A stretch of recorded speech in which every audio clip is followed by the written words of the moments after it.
Online वालों मेरी आवाज आ रही है? ऑनलाइन वालों है जी, क्या मेरी आवाज आ रही है?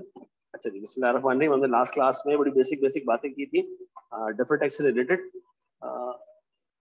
एक स्टेप हम आगे चलते हैं उससे, और पिछली चीजों को मैं जरा सा रिकॉल करवा दूं। ठीक है, हमने डिस्कस किया था कि मिसाल के तौर पर आपके पास कोई एक इनकम आती है, जैसे मिसाल के तौर पर रेंट इनकम।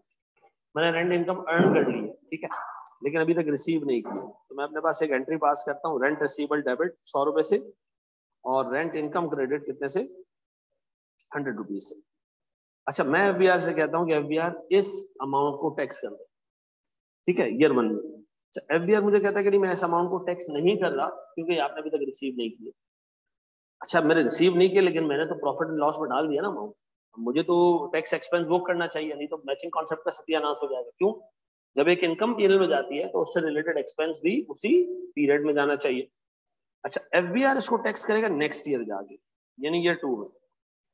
जब ईयर 2 में मैं ये अमाउंट रिसीव करूंगा ना, तो मैं एंट्री पास करूंगा, कैश डेबिट 100 रुपए से, और रेंट रिसीवेबल क्रेडिट कितने से? 100 रुपए से। जब मैं ये रिसीव कर लूंगा तो एफबीआर मुझसे इसी वक्त इस पर टैक्स काटेगा। मैं एंट्री पास करूंगा, करंट टैक्स एक्सपेंस डेबिट कितने से? 30% का टैक्स रेट ले लो तो 30, और करंट टैक्स पेबल क्रेडिट कितने से? 30 रुपए से। याद रखिएगा मेरे बच्चों, ये 30 रुपए का अमाउंट जो करंट टैक्स पेबल के नाम पे आपने बुक किया है, एफबीआर के लिए इनकम को टैक्स करने का ट्रिगर इनकम का रिसीव करना है, अर्न करना नहीं है। अगर मैं आज पीएनएल बनाता हूं तो मैं उसमें दिखाऊंगा जी मेरे पास इनकम है या प्रॉफिट है ईयर 1 में सर 100 रुपए का। सर ईयर 2 में मेरे पास कोई प्रॉफिट नहीं, ठीक है, लेकिन टैक्स। सर ईयर 1 में मेरे पास कोई टैक्स नहीं है, और ईयर 2 में मेरे पास टैक्स है कितने का? 30 रुपए का। तो सर अगर मैं देखूं तो मैचिंग कॉन्सेप्ट का सत्यानाश हो गया यहाँ पर। ठीक है जी, एक साल इनकम बुक हुई, उससे रिलेटेड टैक्स अगले साल जाके बुक हुआ। तो सर इनकम एक साल बुक होना, टैक्स दूसरे साल बुक होना, मेरा तो जो फ्रेमवर्क है वो कहता है जी जिस साल इनकम बुक हो उससे रिलेटेड एक्सपेंसेस उसी साल बुक हो। जैसे मैं सेल्स बुक करता हूँ तो मैं इन्वेंट्री जिस साल परचेस करता हूँ उस साल उसको एक्सपेंस आउट नहीं करता, कब करता हूँ? जिस साल उसको बेचता हूँ। तो जिस साल इनकम बुक हो उससे रिलेटेड एक्सपेंस भी उसी साल बुक हो। अब अगर मैं यहाँ देखूँ तो यहाँ ऐसा नहीं हो पा रहा, क्योंकि ये जो मैंने लाइबिलिटी बुक की है ना, करंट टैक्स पेबल, ये मैंने बुक की है एज पर IAS 37। IAS 37 ये कहता है जब एक ऑब्लिगेटिंग इवेंट आ जाए, यानी जिसकी वजह से आप लायबल हो जाओ टैक्स देने के लिए, तब आप टैक्स की लायबिलिटी बुक करो। ठीक है जी। तो मैं लायबल कब होता हूँ टैक्स देने के लिए? जब मैं इनकम को अर्न करता हूँ या रिसीव करता हूँ। सर जब मैं रिसीव करता हूँ, तो इसका मतलब है मैं इस लायबिलिटी को पहले से बुक नहीं कर सकता। ठीक है जी, जब तक ऑब्लिगेटिंग इवेंट नहीं आया मैं इस लायबिलिटी को बुक नहीं कर सकता। अगर ऐसी चीज अलाउ हो गई कि जी जब आपको पता है कि आगे काम होने वाला है तो पहले से लायबिलिटी बुक कर लो, तो लोग अपने फ्यूचर ऑपरेटिंग लॉसेस को आज से बुक कर लेंगे। ठीक है जी, कि लॉस डेबिट और पेबल क्रेडिट या प्रोविजन क्रेडिट, नहीं, ये अलाउड नहीं। जब तक ऑब्लिगेटिंग इवेंट नहीं हो मैं लायबिलिटी बुक नहीं कर सकता। अच्छा, फिर क्या करें सर? फिर हमें स्टैंडर्ड ने एक तरीका सिखाया कि आप एक काम करें, एक 2 नंबर जाली टैक्स बुक कर लें आज। कैसे? अपने पास करंट टैक्स नहीं है तो डेफर्ड टैक्स एक्सपेंस बुक कर लें, कितने का जी? 30 रुपए का। और डेफर्ड टैक्स लायबिलिटी क्रिएट कर दें कितने से? 30 रुपए से। अब अगर मैं आपसे कहूं सर मेरे पास 30 रुपए का डेफर्ड टैक्स बुक हो चुका है, ठीक है, अब मैं जब नेक्स्ट ईयर जाता हूं सर, तो मेरे पास इसी इनकम पे एक्चुअल टैक्स बर्डन आ जाता है, कितने का? 30 रुपए का। तो मेरे पास तो एक इनकम पे लास्ट ईयर भी मैंने टैक्स लगा दिया था, करंट ईयर में दोबारा टैक्स लगा दिया। ठीक, तो क्या करूं? इस डेफर्ड टैक्स लायबिलिटी को आप यहां आके क्या कर दें? रिवर्स कर दें। डेफर्ड टैक्स लायबिलिटी डेबिट और डेफर्ड टैक्स इनकम क्रेडिट कितने से? 30 रुपए। डन। अब बताओ मेरे बच्चों, अगर मैं आपसे पूछूं कि मेरे पास अब पीएनएल की सिचुएशन क्या है सही होने के बाद, तो सर पीएनएल की सिचुएशन सही होने के बाद ये हो गई है कि मेरे पास प्रॉफिट आ रहा है कितने का? सर 100 रुपए का। सर मेरे पास कोई करंट टैक्स नहीं है, यानी मैंने कोई टैक्स क्लेम नहीं किया, लेकिन मैंने अकाउंटिंग पर्पसेस के लिए, just for the sake of correct accounting, मैंने अपने पास एक डेफर्ड टैक्स एक्सपेंस बुक कर लिया, कितने का? 30 रुपए का। डन। अब बताएं मेरे पास सर नेट प्रॉफिट कितना? 70 रुपए का। अगर मैं ईयर 2 में आता हूं तो मैंने प्रॉफिट कोई नहीं कमाया, लेकिन सर मेरे पास करंट टैक्स एक्सपेंस आ रहा है कितने का? सर 30 रुपए का। और मुझे याद आया कि सर मेरे पास एक डेफर्ड टैक्स इनकम क्रिएट हुई है कितने की? 30 रुपए की। तो जो टैक्स इंपैक्ट क्रिएट हुआ उसको क्या कर दिया हमने? न्यूट्रलाइज कर दिया, खत्म कर दिया। अब बताओ मेरे पास नेट प्रॉफिट कितना आ रहा है? 0 आ रहा है। ये बात समझ आती है? अब बताओ डेफर्ड टैक्स का ऑब्जेक्टिव क्या? एक ऑब्जेक्टिव, जिस साल इनकम और एक्सपेंस आप पीएनएल में डालो उससे रिलेटेड टैक्स उसी साल रिकॉर्ड हो। ठीक है जी। आइडियली तो ये काम एफबीआर को करना चाहिए कि जो इनकम आप पीएनएल में लेके जा रहे हैं उस पर टैक्स कर दो। नहीं करेगा तो हम अपनी तरफ से टैक्स क्रिएट करेंगे ताकि हमारा मैचिंग कॉन्सेप्ट इंटैक्ट रहे। ऐसा ये पूरा स्टैंडर्ड, आज नहीं आखिरी दिन भी जब तुम पढ़ रहे होगे ऑब्जेक्टिव एक ही होगा, जो इनकम पीएनएल में गई है उससे रिलेटेड टैक्स भी पीएनएल में आज ही जाना चाहिए, जो एक्सपेंस पीएनएल में गया है उससे रिलेटेड रिलीफ आज ही पीएनएल में जाना चाहिए। डन। ऐसा है, ये हमने लास्ट क्लास में कवर कर दिया था, इसको कोई लिखने उठने की जरूरत तो नहीं है ना, हम आगे बढ़ सकते हैं। ऐसा ऑनलाइन वालों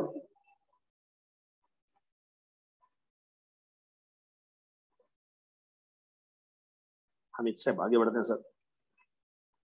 अच्छा जी, अब मैं आपके सामने एक छोटी सी एंट्री पास कर रहा हूँ, आपने मुझे बताना है सर मैंने अपने पास एक एंट्री पास की, कैश डेबिट 100 रुपए से, ठीक है जी। फी रिसीवेबल डेबिट से 50 रुपए से, फी इनकम क्रेडिट कितने से? 150 रुपए से। ऐसा ये मैंने एंट्री पास की है अकाउंटिंग के हिसाब से, ठीक है जी। मुझे बताओ अगर मैं ये अज्यूम करूं कि फी जो रिसीव होती है वो एफबीआर टैक्स करता है जब फी रिसीव होती है, जब रिसीव नहीं हुई तो एफबीआर टैक्स नहीं करेगा। तो मुझे एक बात बताएं, अगर टैक्स वाला ये एंट्री पास करता है या मैं एक एंट्री पास करता है एज पर टैक्स रिकॉर्ड्स, तो एंट्री क्या होती है? कैश डेबिट कितने से? 100 और फी इनकम क्रेडिट कितने से? 100। इसका मतलब एफबीआर की नजर में ये इनकम अराइज ही नहीं हुई। ऐसा ये इनकम अराइज हुई नहीं, तो क्या मैं आपसे पूछ सकता हूं प्यारे भाई, एफबीआर ने टैक्स लगाया किसके ऊपर? सिर्फ 100 के ऊपर। इस पर कौन सा टैक्स लग गया? Current tax. तो इस पार्ट को जो कि मेरी अकाउंटिंग इनकम तो है लेकिन टैक्स वाला इनकम नहीं मानता, मैं कौन सा टैक्स लगाऊंगा? सर आप इस पर डेफर्ड टैक्स लगाएं। आप इस पर कौन सा टैक्स लगाएं? आप इस पर डेफर्ड टैक्स लगाएं। ऐसा है। तो सर क्या मैं एक आपके सामने ना एक छोटा सा डायग्राम बना रहा हूं सर। अज्यूम करें सर मेरा ये है अकाउंटिंग इनकम, कितने की? 150 रुपए की। मेरे बच्चों मेरी टैक्सेबल इनकम कितनी है? ये है सर 100 रुपए की। ऐसा ये अकाउंटिंग के हिसाब से, ये किसके हिसाब से? टैक्स के हिसाब से। क्या एफबीआर इस पार्ट ऑफ द इनकम को टैक्स कर रहा है? कर रहा है। इसको मैं नाम दे रहा हूं इनकम दैट इज टैक्स्ड। क्या हो गया? ये इनकम टैक्स हो गई। ये जो 50 रुपए का पार्ट है इसको एफबीआर ने टैक्स नहीं किया, ये कब टैक्स करेगा? अगले साल। क्या इसको मैं कह सकता हूं this income is still taxable? ये इनकम पे अभी भी टैक्स लगना बाकी है, तो ये कौन सी पार्ट हो गई इनकम की? Taxable part. टैक्स पार्ट कौन सी है? 100 रुपए। तो सर क्या मैं कह सकता हूं कि मेरे अकाउंटिंग और टैक्स प्रॉफिट में जो डिफरेंस आ रहा है वो कौन सा डिफरेंस है? वो टैक्सेबल डिफरेंस है। कौन सा डिफरेंस है? टैक्सेबल डिफरेंस है। यानी 50 रुपए की इनकम ऐसी है जिसपे एफबीआर आज नहीं फ्यूचर में टैक्स काटेगा, आज नहीं फ्यूचर में टैक्स काटेगा। अच्छा ये इनकम मेरे आज पीएनएल में तो जा रही है, तो मुझे इसको इमीडिएटली क्या करना चाहिए? इस पे करंट की जगह डेफर्ड टैक्स बुक कर लेना चाहिए। इसका मतलब ये कि सर जब भी मेरी अकाउंटिंग इनकम ज्यादा होगी और टैक्स की इनकम कम होगी, अकाउंटिंग इनकम ज्यादा होगी और टैक्स की इनकम कम होगी, तो इसका मतलब है अकाउंटिंग इनकम का एक पार्ट इस पीरियड में टैक्स नहीं हो रहा होगा। वो कब टैक्स होगा? फ्यूचर में। तो उसको मैं क्या नाम दूंगा? टैक्सेबल। क्या नाम दूंगा? Taxable difference. अब मुझे बताओ अकाउंटिंग का प्रॉफिट जब भी ज्यादा होगा टैक्स प्रॉफिट से, it will create a taxable difference. ये कौन सा डिफरेंस क्रिएट करेगा? Taxable difference. मेरे बच्चों मुझे बताओ इस टैक्सेबल डिफरेंस पे करंट टैक्स बुक नहीं कर सकते, क्या बुक करेंगे? Deferred tax. तो सर कौन सा deferred tax? Deferred tax asset या liability? Sir deferred tax expense और डेफर्ड टैक्स लायबिलिटी। क्योंकि 50 रुपए की इनकम मैं कमा तो चुका हूं लेकिन एफबीआर इसको टैक्स कब करेगा? कल जाके करेगा। तो मैं आज ही क्या कर लूं? एक लायबिलिटी क्रिएट कर दूं डेफर्ड टैक्स लायबिलिटी के नाम से।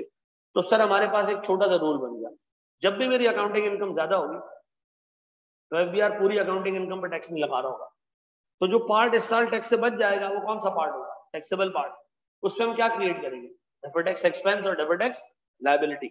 तो भेजे में हमने एक बात बिठा दी कि जब भी अकाउंटिंग इनकम ज्यादा, it will create a taxable difference and taxable difference will be accounted for as per deferred tax rule, जो हमने डेफर्ड टैक्स एस एक्सपेंस और लायबिलिटी बुक करके करना। ऐसा जब भी अकाउंटिंग इनकम ज्यादा एक टैक्सेबल डिफरेंस क्रिएट होगा जिस पर डेफर्ड टैक्स एक्सपेंस और लायबिलिटी बुक होगी। ऐसा है, ये नोट करते जाओ, छोटे छोटे रूल्स है सभी।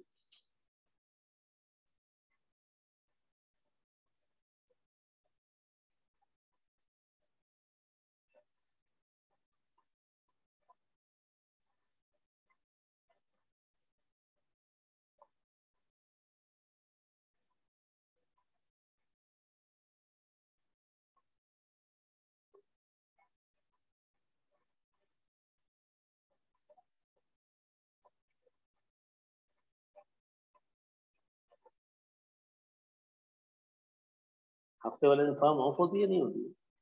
हफ्ते वाले दिन फर्म ऑफ होती है ना? ऑफ है ना?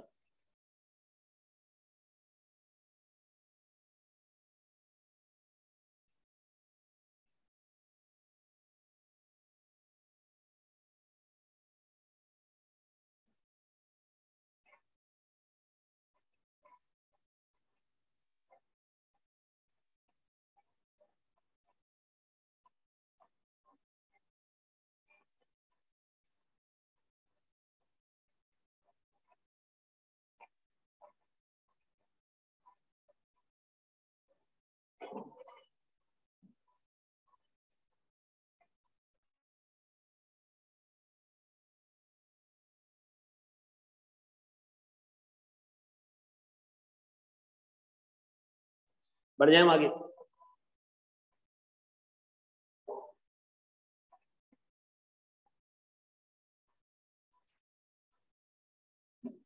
बढ़े, बढ़ जाए। अच्छा जी,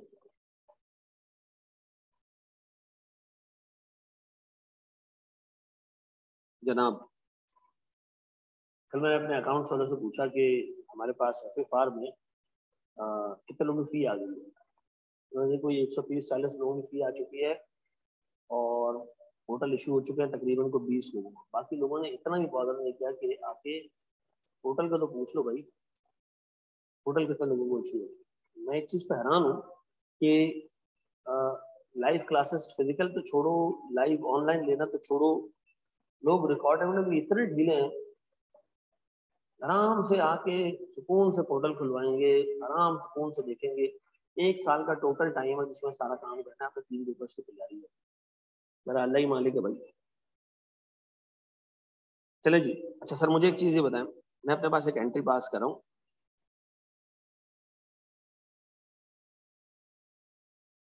सैलरी एक्सपेंस डेबिट, फिर सर 200 रुपए से, सर कैश क्रेडिट 150 से, और सर सैलरी पेबल कितने से की?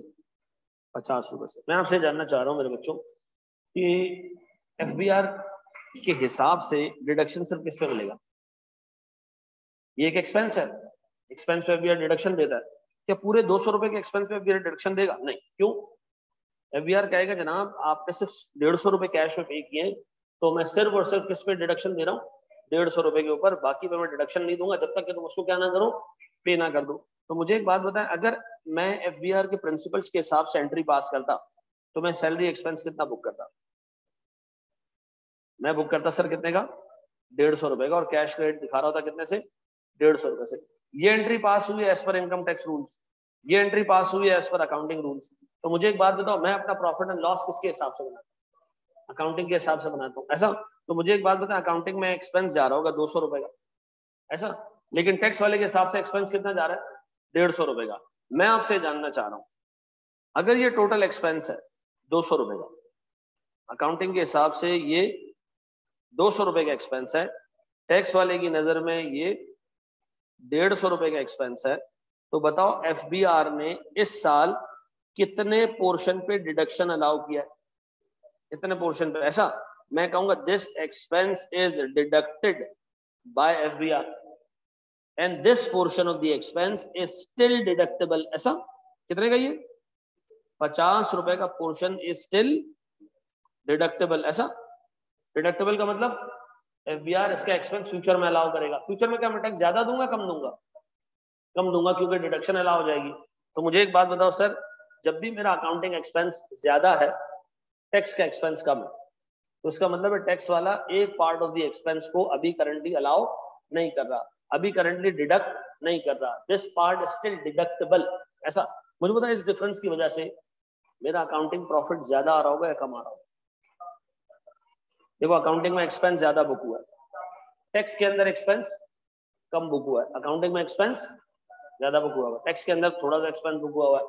तो मुझे एक बात बताओ, मेरे पास अकाउंटिंग में एक्सपेंस ज्यादा बुक होने की वजह से अकाउंटिंग का प्रॉफिट क्या होगा, कम होगा। टैक्स का प्रॉफिट तो आज मैं ज्यादा टैक्स पे कर रहा हूँ, आज मैं ज्यादा टैक्स पे कर रहा हूँ, लेकिन मुझे इतना पता है कि जब फ्यूचर में एफबीआर इस पोर्शन को अलाउ कर देगा तो मैं फ्यूचर में टैक्स कम पे करूंगा। तो मुझे बताओ ये मेरे लिए बेनिफिट है या ये नुकसान है?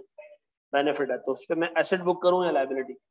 एसेट बुक करें तो सर मैं डेफर्ड टैक्स एसेट और डेफर्ड टैक्स इनकम बुक करूंगा। ऐसा, ये बात समझ आती है? अब मेरे जहन में ना एक इक्वेशन बैठ गई कि अगर मेरी अकाउंटिंग इनकम ज्यादा है, जैसे मैंने पिछले एग्जांपल में आपको बताया, अकाउंटिंग इनकम ज्यादा है, ये मेरी अकाउंटिंग इनकम है, ठीक है जी। टैक्स के हिसाब से 70 है, अकाउंटिंग के हिसाब से टोटल अकाउंटिंग के हिसाब से 120 है। ये 30 वाला या से 100 टैक्स वाला इस पार्ट को अलाउ नहीं कर रहा, ठीक है। इस पार्ट को टैक्स कर रहा है, इस पार्ट को टैक्स नहीं कर रहा। ये इनकम है। मुझे तो कौन सी इनकम ज्यादा है? अकाउंटिंग इनकम ज्यादा है। तो इस पार्ट पे टैक्स लगेगा, इस पार्ट पे टैक्स नहीं लगेगा। जब इस पार्ट पे टैक्स नहीं लगेगा तो मुझे क्या करना पड़ेगा? इस पार्ट पे तो करंट टैक्स एक्सपेंस क्रिएट करना पड़ेगा। इस पार्ट पे क्या करना पड़ेगा sir? Deferred tax expense create करना पड़ेगा। ऐसा, इसी तरह सर मेरे पास एक एक्सपेंस हो, टैक्स के हिसाब से एक्सपेंस 70 रुपए का अलाउड हो, अकाउंटिंग के हिसाब से एक्सपेंस पूरे 100 रुपए का अलाउड हो, तो इस पार्ट पे एफबीआर रिलीफ दे देगा करंट टैक्स एसेट और इनकम के नाम से। ऐसा, लेकिन जो दूसरा पार्ट है उस पे एफबीआर रिलीफ नहीं देगा। क्यों नहीं देगा? कब देगा सर वो रिलीफ?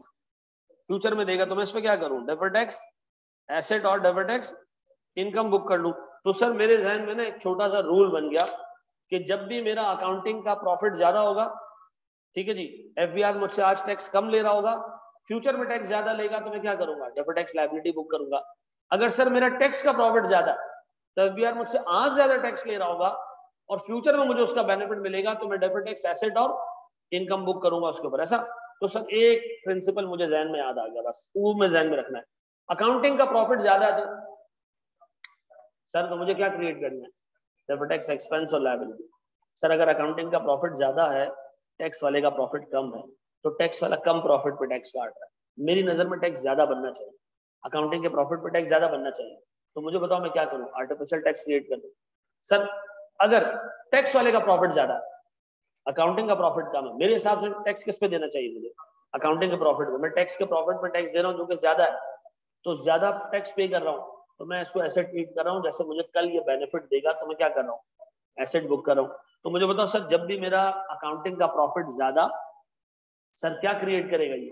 डेफर्ड टैक्स एक्सपेंस और लायबिलिटी। सर जब भी मेरा टैक्स का प्रॉफिट ज्यादा, तो सर मेरे पास डेफर्ड टैक्स एसेट और डेफर्ड टैक्स इनकम बुक होगी। ऐसा, अच्छा 2 मिनट बाद इसको लिखना, एक छोटी चीज पहले सुनो। देखो ये है मेरे अकाउंटिंग के रूल्स, ये क्वेश्चन समझ आ गई ना तो बस डेफर्ड टैक्स पर मसला नहीं करेगा। ये है मेरे टैक्स रूल्स। सर जो मेरा पीएनएल बनता है उसमें सारी इनकम और सारे एक्सपेंसेस किसके हिसाब से आ रहे होते हैं? अकाउंटिंग रूल्स के हिसाब से। फिर क्या आ जाता है? Profit before tax. ये भी किसके हिसाब से आ रहा होता है? अकाउंटिंग रूल्स के हिसाब से। ये सब चल रहा है किसके हिसाब से? फिर इसके बाद एक टैक्स आ रहा होता है, करंट टैक्स एक्सपेंस, ये आ रहा होता है टैक्स रूल्स के हिसाब से। अब यहां आता प्रॉब्लम, ये भी अगर अकाउंटिंग रूल के हिसाब से आ रहा होता तो फिर तो कहानी खत्म। ये आ रहा है टैक्स के हिसाब से। अब टैक्स वाला सर कभी यहां ज्यादा टैक्स काट लेगा, कभी यहां कम टैक्स काटेगा। ऐसा, अगर टैक्स वाले ने ज्यादा टैक्स काटा, उसकी नजर में अगर इनकम ज्यादा और टैक्स ज्यादा काट लिया, तो मुझे इसको न्यूट्रलाइज करने के लिए डेफर्ड टैक्स इनकम और डेफर्ड टैक्स एसेट बुक करना पड़ेगा। अगर टैक्स वाले ने टैक्स कम काटा, ठीक है जी, जो मैं समझता हूं कि ज्यादा करना चाहिए था, तो मैं क्या क्रिएट करूंगा? डेफर्ड टैक्स एक्सपेंस और डेफर्ड टैक्स लायबिलिटी। ऐसा, ये बात समझ आती है? तो इसका मतलब सर मेरे जहन में एक उसूल बैठ गया कि अगर मेरा अकाउंटिंग का प्रॉफिट ज्यादा है और टैक्स का प्रॉफिट कम है, इसका मतलब एफबीआर मेरी पूरी इनकम पे टैक्स नहीं काट रहा, तो मुझे क्या करना चाहिए? डेफर्ड टैक्स एक्सपेंस और डेफर्ड टैक्स लायबिलिटी बुक करनी चाहिए। सर अगर मेरा टैक्स का प्रॉफिट ज्यादा है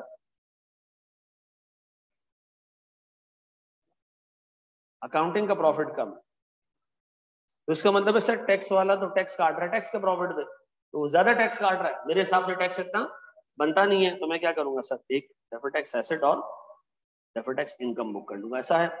अब अगर मैं उसको समराइज करूं, अकाउंटिंग का प्रॉफिट जब भी ज्यादा डेफर्ड टैक्स एक्सपेंस बुक कर लेना, टैक्स का प्रॉफिट जब भी ज्यादा डेफर्ड टैक्स एसेट और इनकम बुक कर लेना, पक्का? ये पहले नोट कर लो सर, शाबाश।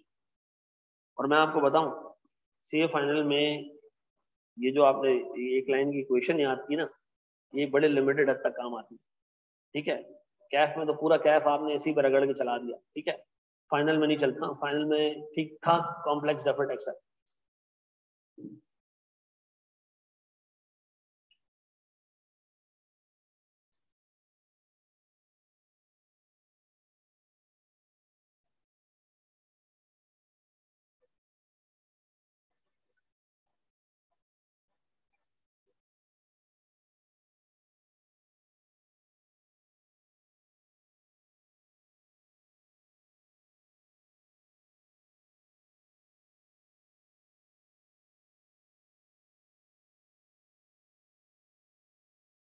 पढ़ जाएंगे हम?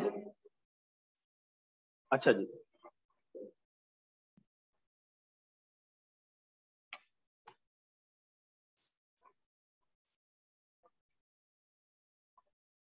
हम एक बहुत ही छोटे सवाल से स्टार्ट लेते हैं, ठीक है, बहुत ही नन्हे मुन्ने से सवाल से, और फिर हम जो है वो इसको एक आध क्लास में इतना आगे ले जाएंगे कि आपका जो कैफ का टोटल डेफर्ड टैक्स है वो 6 क्लासों में कवर हो जाएगा, ठीक है। बोर्ड पे देखिएगा दोस्त, देखिए मेरा अकाउंटिंग प्रॉफिट है 2.5 लाख, ठीक है। अच्छा, एक चीज छोटी सी डिस्कशन पहले सुन लो, जो हमारी डेफर्ड टैक्स की कैलकुलेशन है ना, ये दो तरीके से होती है, या तो होती है बैलेंसेस से या होती है ट्रांजैक्शन से, ठीक है। ये याद रखना, इन दोनों पे तुम्हारी कमांड इतनी स्ट्रांग होनी चाहिए कि तुम्हें बैलेंसेस मिले तो भी तुम उससे निकाल सको, तुम्हें ट्रांजैक्शंस मिले तो भी तुम उससे निकाल सको, ठीक है जी। देखो सीए फाइनल में सबसे बड़ा मसला पता है क्या होता है, सवाल होगा उसके अंदर इवैल्यूएशन भी आ रहा होगा, उसके अंदर कंसोलिडेशन से रिलेटेड डेफर्ड टैक्स के इम्पैक्ट्स भी आ रहे होंगे, उसके अंदर आईएफआरएस 9 से रिलेटेड डेफर्ड टैक्स के इम्पैक्ट्स भी आ रहे होंगे, सर उसके अंदर 1000 चीजें आ रही है, ठीक है ना। कॉम्प्रिहेंसिव सवाल होगा, कुछ जगह एग्जामिनर बैलेंसेस देगा, कुछ जगह एग्जामिनर ट्रांजैक्शंस देगा, बैलेंसेस ऑल टुगेदर इग्नोर कर देगा, तो आपको दोनों पे कमांड आना चाहिए, ठीक है, दोनों पे आपकी ग्रिप, कि अगर आपको सिर्फ बैलेंसेस मिले तो भी आप देख सको, सिर्फ ट्रांजैक्शन मिले तो भी आप देख सको। पहली 2-3 क्लासेस में मैं डेफर्ड टैक्स कैलकुलेट करवाऊंगा सिर्फ ट्रांजैक्शन से, मैं बैलेंसेस पे नहीं जाऊंगा, ठीक है। लेकिन सर दूसरी क्लास के एंड, तीसरी क्लास के एंड से मैं चला जाऊंगा किसके ऊपर, बैलेंसेस के ऊपर। मैं जितने भी सवाल कराऊंगा बैलेंसेस ट्रांजैक्शन दोनों लेके चल रहा हूँ, ठीक है जी, ताकि आपको दोनों पे ग्रिप हो, ठीक है। लेकिन फिर मैं बता दूं, जो बंदा पर्चे बनाता है उस बंदे को ये आइडिया है कि लोग नीचे कैफ में रट्टा मार के आ रहे होते, ठीक है जी, कि ये चीज ऐड हो रही है, ये पॉजिटिव है तो डेफर्ड टैक्स एसेट और नेगेटिव है तो डेफर्ड टैक्स लायबिलिटी, ये उसको पता होता है, वो आके फाइनल में ठीक ठाक टेढ़े सवाल पूछता है, मैं आपको बता रहा हूँ, ठीक है ना। तो इसका आपने बिल्कुल ख्याल रखना है कि जो डेफर्ड टैक्स आप बुक करो उसकी लॉजिक आपको पता हो। जैसे मिसाल के तौर पर अभी मैंने कहा अकाउंटिंग प्रॉफिट ज्यादा है, तो भाई सीधी बात है, हमने अकाउंटिंग प्रॉफिट पीएनएल में डालना है, उसी से रिलेटेड टैक्स भी आना चाहिए, नहीं आ रहा तो मैं क्या करूंगा, आर्टिफिशियल टैक्स क्रिएट कर दूंगा डेफर्ड टैक्स एक्सपेंस के नाम पे। अगर अकाउंटिंग प्रॉफिट कम है और टैक्स ज्यादा आ गया तो भी अजीब लग रहा होगा कि जी प्रॉफिट 2 रुपए का और टैक्स उसके ऊपर 50% आ रहा है, तो हमें क्या करना पड़ेगा, उसको न्यूट्रलाइज करने के लिए डेफर्ड टैक्स इनकम डालनी पड़ेगी पीएनएल में, ऐसा। तो आपने क्या करना है, एक्सपेंस और इनकम को पीएनएल में ऐसे डालना है कि अकाउंटिंग प्रॉफिट पे जो टैक्स बनना चाहिए इवेंचुअली वही टैक्स बने। डन? अच्छा जी, अब आए मेरा दोस्त, मेरे पास अकाउंटिंग प्रॉफिट है 2.5 लाख, नीचे सारी ना ट्रांजेक्शन दी हुई है, इसका मतलब बैलेंसेस पे काम नहीं होगा, किस पे काम होना है, ट्रांजेक्शन पे। मुझे बताओ मेरा अकाउंटिंग प्रॉफिट कितना है, 2.5 लाख, मैंने टैक्स इसी पे देना है? नहीं सर, टैक्स इस पे मैंने पे नहीं करना, रिकॉर्ड इसी पे करना है। टैक्स पे किस पे करना है? सर मैंने टैक्स पे करना है टैक्सेबल इनकम पे, तो एक काम करते हैं, हम सबसे पहले टैक्सेबल इनकम कैलकुलेट कर लेते हैं। अकाउंटिंग प्रॉफिट कितना है सर मेरे पास, 2.5 लाख रुपए का। मैं सर इसमें कुछ चीजें ऐड कर रहा हूं, कुछ चीजें लेस कर रहा हूं। अच्छा जी, अकाउंटिंग डेप्रिसिएशन, ये डेप्रिसिएशन अकाउंटिंग और टैक्स डेप्रिसिएशन ये है क्या सर दोनों को जरा देखो। मिसाल के तौर पर मेरे पास कोई भी एक एसेट है, एआरटीडी के पास मिसाल के तौर पर मेरे पास गाड़ी है। अच्छा मेरी गाड़ी ना बहुत कम इस्तेमाल होती है, ठीक है, मैं कॉलेज जाऊंगा ज्यादा, ठीक है, शाम में घर चला जाऊंगा, तो मेरी गाड़ी की लाइफ एक उबर में चलाने वाले बंदे की गाड़ी की लाइफ से काफी डिफरेंट होगी। जो बंदा उबर में चला रहा है वो तो उसको 24 घंटे रगड़े जा रहा है, उसकी गाड़ी 3-4 साल में फारिग हो जाएगी। तो मेरी गाड़ी शायद 10 साल चले, तो उसने अपनी यूजफुल लाइफ कितनी रखी होगी उबर वाले ने? 3 साल। मैंने यूजफुल लाइफ कितनी रखी होगी? 10 साल।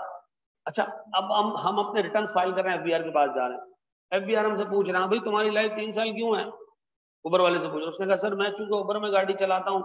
अब वो सुन रहा है बैठ के, अच्छा उबर में गाड़ी चलाते हो, फिर सर मुझसे पूछा, मैंने कहा जी मेरे तो 10 साल चलेगा, मेरे तो गाड़ी का यूज ही नहीं है।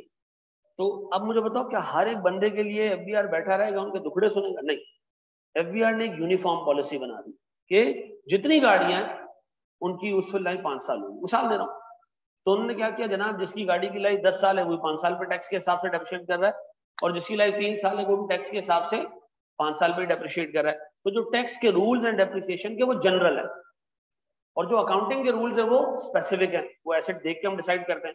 तो ये पॉसिबिलिटी है कि अकाउंटिंग और टैक्स डेप्रिसिएशन में क्या आ जाए, डिफरेंस आ जाए, ऐसा तो डिफरेंस आ जाए, लेकिन दोनों की जो डेप्रिसिएशन की अमाउंट होगी वो लाइफ के ऊपर सेम होगी। अगर मैंने 100 रुपए की गाड़ी ली है ना, तो एफबीआर मुझे ओवर द पीरियड 100 रुपए के डेप्रिसिएशन देगा, ठीक है जी। चाहे एफबीआर उसको जल्दी बुक करा दे, मैं देर से बुक करूं, या मैं जल्दी बुक कर लूं अकाउंटिंग में और एफबीआर उसको देर से बुक करा, टोटल डेप्रिसिएशन की अमाउंट दोनों स्ट्रीम्स में क्या होगी, सेम होगी। तो इसका मतलब है जो सालाना डिफरेंसेस आ रही है टेम्पररी है, ऐसा ये वक्त के साथ साथ क्या हो जाएंगे, खत्म हो जाएंगे। एक 100 रुपए की मैंने गाड़ी खरीदी, मेरी हिसाब से लाइफ 4 साल है, टैक्स के हिसाब से 5 साल है, लेकिन टोटल डेप्रिसिएशन दोनों में कितना बुक होगा, सेम। तो उसका मतलब है जो सालाना डिफरेंसेस आ रहे हैं, these differences will eventually B converging. Converging का मतलब ये जीरो हो जाएंगे एंड में। तो जो डिफरेंसेस है वो कौन से, टेम्पररी। बताओ अकाउंटिंग वाला इस सवाल में कितना डेप्रिसिएशन अलाउ कर रहा है? 2 लाख। 2 लाख का डेप्रिसिएशन चार्ज कर, टैक्स वाला अलाउ कितना कर रहा है? 240।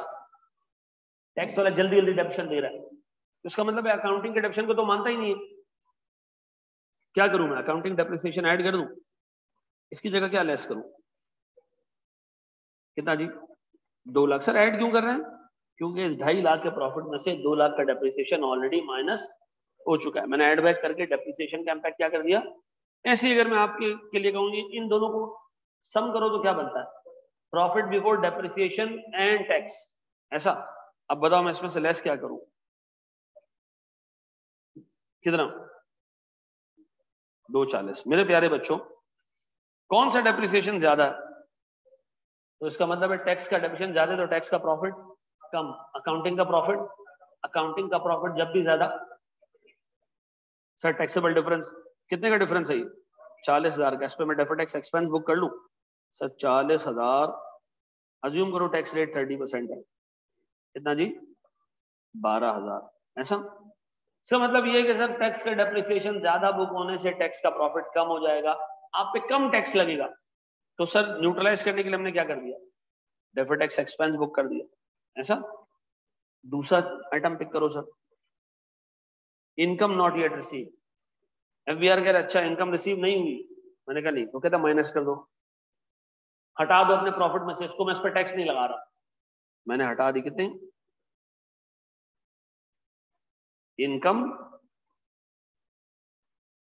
नॉट येट रिसीव्ड, ऐसा। अब बताओ जब मैंने 59,000 यहां से हटाए, ये अकाउंटिंग वाले की नजर में तो इनकम है, टैक्स वाला इसको आज टैक्स नहीं कर रहा, बाद में टैक्स करेगा, तो मैं क्या करूं sir, deferred tax expense liability create कर दूं। और टेक्निकली अगर हम देखें इसको, अकाउंटिंग में ये प्रॉफिट है, अकाउंटिंग में ये इनकम है, अकाउंटिंग का प्रॉफिट ज्यादा है, टैक्स का प्रॉफिट कम है। अकाउंटिंग का प्रॉफिट जब भी ज्यादा, very good sir, deferred tax expense कितना? 59,000 into 30%, दैट इज कितना? 16,500, 17,700 डेफर्ड टैक्स एक्सपेंस दोगे। आखिरी सर, एक्सपेंसेस नॉट पेड, क्या करूं मैं? तो यार कह रहे जितने एक्सपेंसेस तुमने नहीं पे किए मैं उसको नहीं मानता। अच्छा हमने 2.5 लाख के प्रॉफिट में कौन कौन से एक्सपेंसेस डाले? पेड भी डाल दिया है, पेबल भी डाल दिया। एफबीआर कह रहा है जो पे नहीं किया ना, जो पेबल है वो एड बैक कर दो, वो प्रॉफिट नहीं, वो एक्सपेंस नहीं है तुम्हारा, एक्सपेंस नॉट येट पेड। कितना?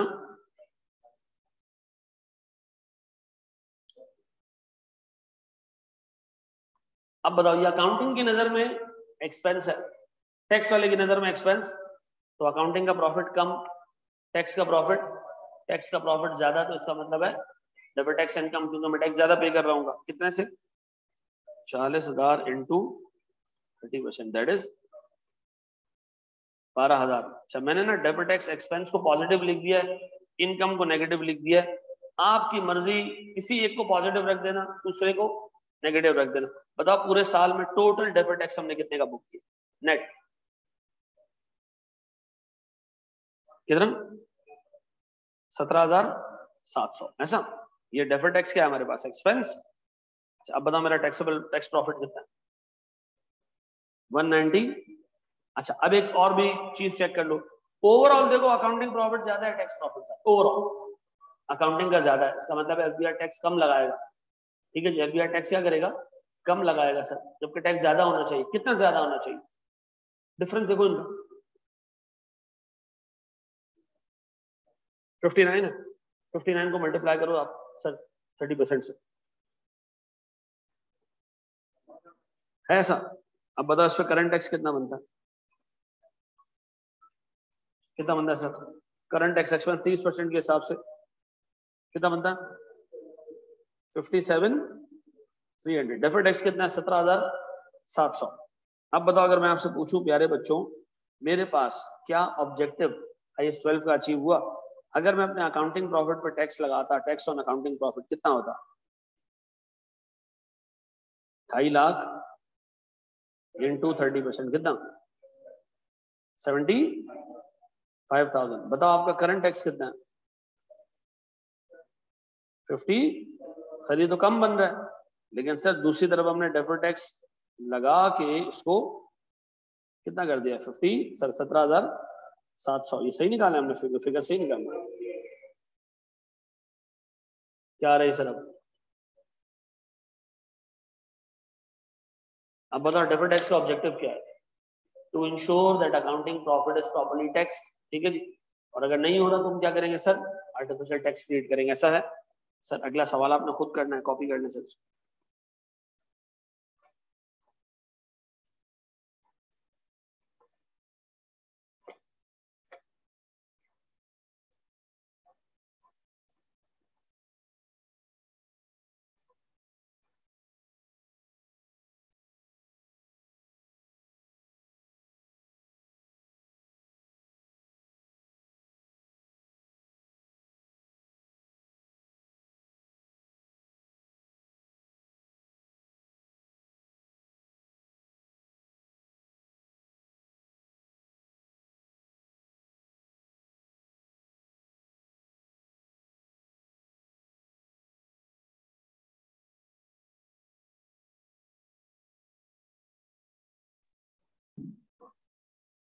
चलो जी,